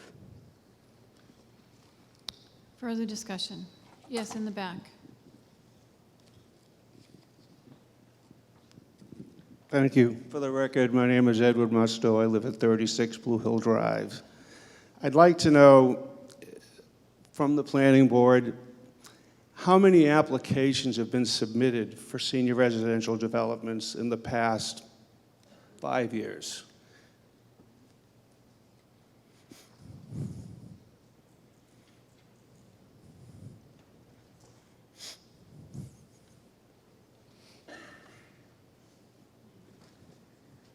We've had about 3 or 4 applications submitted in the last few years, but then we've also had many inquiries on a regular basis and applications coming in for pre-application review at the planning board. Okay, I'd like to know how many applications have been submitted in the past 5 years and have been approved by the planning board.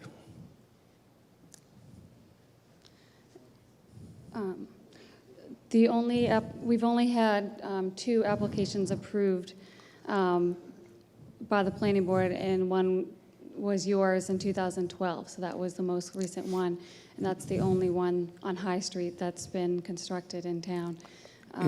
Mr. Musto, you've made your point. Do you have a new point to make? I do. Okay, please do so briefly so we can move on. Well, I think if this regulation was in place 5 years ago, the only project that's been approved that's under construction would not be allowed to be built today because the area requirement couldn't be satisfied. I think the only people who lose out here are seniors. We're taking these projects out of A districts and G districts, and we're increasing the area size 5-fold, which is going to make so many parcels in town ineligible or disqualified from even applying for senior housing. I don't think this proposal is going to improve the volume of senior housing units in town. If anything, it's going to make it almost nearly impossible to build senior housing in Westwood. And I guess the question is, what kind of a message is that sending to seniors who've raised their families in town, who've been here 30, 40, 50 years? Are we telling them that if they don't like where they're staying, that they should maybe move into Highland Glen or Westwood Glen, or even worse, move out of town? So I don't think the article helps the need for senior residential development. Thank you. Other discussion about Article 23? Yes, in front.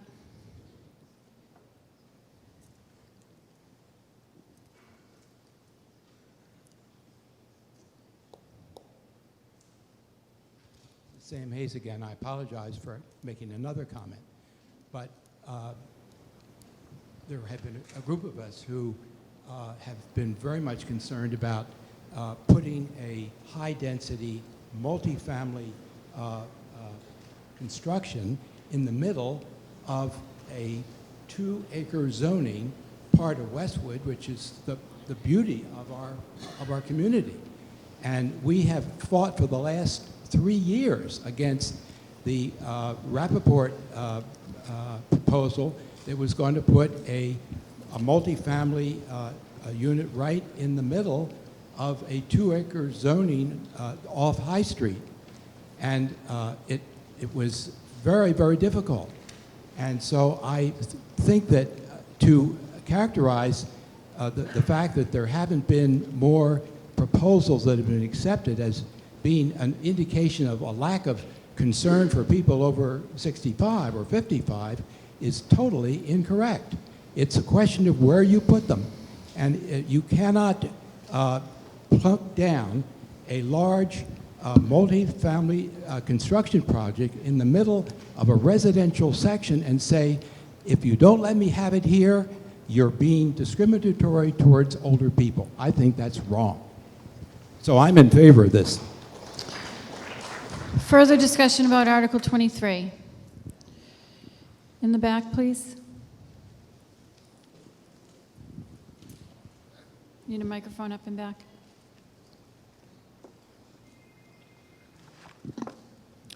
Thank you. Mike Waters, 26 Birch Tree Drive. I tend to agree with what Bill Pigeon and Mr. Musto had to say. The bylaw as it's written currently appears to me to serve neither the needs of open space residential development and preservation, as is cited in one of the guiding principles, nor the needs of senior development. It seems very misguided to me. I've been involved in a number of the town meetings that have talked about SRDs and OSRDs, and some of the things we talked about were, well, how do we vet a developer? Do we have assurance bonds so that we can make sure that these projects are actually completed? And if they're not, are there monies that are outside of town monies that can complete these projects? Do we ask for and ultimately expect high-density housing in the midst of a natural setting or a single-family home to actually better serve the town? Or are there places and locations that are better? So I would urge a vote against this amendment as it's written currently. Thanks. Ms. Lafney. I understand concerns that have been raised about the bylaw. The Planning Board has been working on this for approximately 18 months now. We have a senior residential development bylaw which has been in one form or another in place since the 1970s. In that time, there have been 2 approvals that have been granted. Clearly, the bylaw is not achieving the level of senior housing that we would like to see in Westwood. We've looked at several different approaches, and we believe strongly that allowing age-restricted housing under the open space residential development bylaw is the appropriate way to go. That bylaw was created as an alternative to a traditional subdivision. It's written in a way to allow developers to receive a special permit to develop their property with a density bonus if they take into consideration the carrying capacity of the land, the special attributes of the land that's proposed, and the neighborhood in general. Another thing that the OSRD does is it looks at the size of the proposed development based on the zoning district it's in. Right now, the senior residential development bylaw would allow a development to be proposed to the planning board to consider a special permit on any residential property anywhere in town. That includes on a single lot in the Mays neighborhood or in the general residence district where there are very small lots, where it clearly would not work. We have received many proposals. Some have gone to the stage of a full application. Some have only been an initial inquiry. They've all taken quite a bit of time by the planning board and by many of the residents who live around the proposed senior residential developments, which just have not been appropriately designed. Part of the reason they haven't been appropriately designed is that the developers are trying to get as much as they possibly can due to the value of the land in Westwood. That's something that we will continue to grapple with. Lots in Westwood are expensive. Senior housing is, in order to make it work, you have to bring the cost down. The way we bring the cost down is to allow increased density, but the density increase has to be acceptable to the district it's in. So we've now proposed that you allow age-restricted housing to be considered by the planning board for a special permit under the open space residential bylaw in 3 districts, SRC, SRE, and SRB. That's about 75% of the residential districts in the town, but it excludes the very small lot districts. A planning board, if this article is proposed, can consider these applications, can look closely at the carrying capacity of the land, the appropriateness of the neighborhood, and the appropriateness of the way the land is developed. The OSRD bylaw, while it may be difficult for a layperson to read, is written in a way to give the planning board the tools they need to carefully consider and approve SRD. We do strongly believe that the OSRD bylaw with age-restricted housing has a much better chance of accomplishing a senior residential development which blends well into the neighborhood in which it's proposed. So I strongly encourage you to vote in favor of this. Okay, any new discussion about Article 23? It requires a 2/3 vote. All those in favor, please say aye. Aye. Opposed, nay. It is a 2/3 vote to approve Article 23. Article 24, to see if the town will vote to approve certain amendments to the Westwood zoning bylaws to allow commercial outdoor seating as a permitted accessory use and associated with permitted commercial uses. This comes before town meeting on the FinCom's recommendation to approve. Is there a second? Second. This requires a 2/3 vote. Is there any discussion about Article 24? Seeing no discussion on Article 24, all those in favor, please say aye. Aye. Opposed, nay. It's a 2/3 vote to approve Article 24. Article 25, to see if the town will vote to approve certain amendments to the Westwood zoning bylaw to further define how to calculate the required number of affordable housing units in various sections of the bylaws. Coming before town meeting on the FinCom's recommendation to approve. Motion to approve. Is there a second? This does require a 2/3 vote. Is there discussion about Article 25? Seeing no discussion about required, all those in favor, please say aye. Aye. Opposed, nay. The ayes have it. There is a 2/3 vote in favor to approve Article 25, Article 26. To see if the town will vote to amend the Westwood zoning bylaw to add a new section 9.4.5.5 under permits required in the wireless communications overlay district. Coming before on the Finance and Warrant Commission's recommendation to approve. Is there a second? Second. This requires a 2/3 vote. Is there discussion about Article 26? Seeing none, all those in favor, please say aye. Aye. Opposed, nay. It is a 2/3 vote in favor of approving Article 26. Article 27, to see if the town will vote to approve certain amendments to the Westwood zoning bylaw related to off-street parking. Coming before town meeting on the Finance and Warrant Commission's motion to approve. Is there a second? Second. Requiring a 2/3 vote. Is there discussion about Article 27? Seeing no discussion, all those in favor, please say aye. Opposed, nay.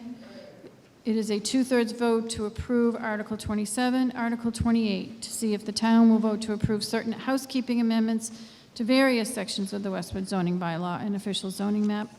Coming before town meeting on the Finance and Warrant Commission's recommendation. Motion to approve. Is there a second? Requiring a 2/3 vote. Any discussion about Article 28? Seeing none, all those in favor, please say aye. Aye. Opposed, nay. It is a 2/3 vote to approve Article 28. Article 29, to see if the town will vote to approve certain amendments to the Westwood zoning bylaw minimum project area under the flexible multiple use overlay district, also known as University Ave Business District. Coming before town meeting on the Finance and Warrant Commission's recommendation, motion to approve. Is there a second? This requires a 2/3 vote. Is there discussion about Article 29? Seeing no discussion, all those in favor, please say aye. Aye. Opposed, nay. It is a 2/3 vote to approve Article 29. Article 30, to see if the town will vote to authorize the Board of Selectmen to take by eminent domain for public safety purposes a certain parcel of land shown as an extension of Dover Terrace on a plan of Birch Tree Drive. This comes from the Warrant Commission with a recommendation and a motion for indefinite postponement. Is there a second? Does everyone, at this point, this comes before the Finance and Warrant Commission on a recommendation for indefinite postponement, which means if you vote yes, you are in favor of not taking up this article, and that is effectively a no vote. Does anyone have any questions or points of order? Does everyone understand what a vote on motion for indefinite postponement is? Seeing no questions, this is a majority vote. All those in favor of indefinite postponement, please say aye. Aye. Opposed, please say nay. It is a unanimous vote to approve indefinite postponement. There is a motion to adjourn. Is there a second? We are adjourned.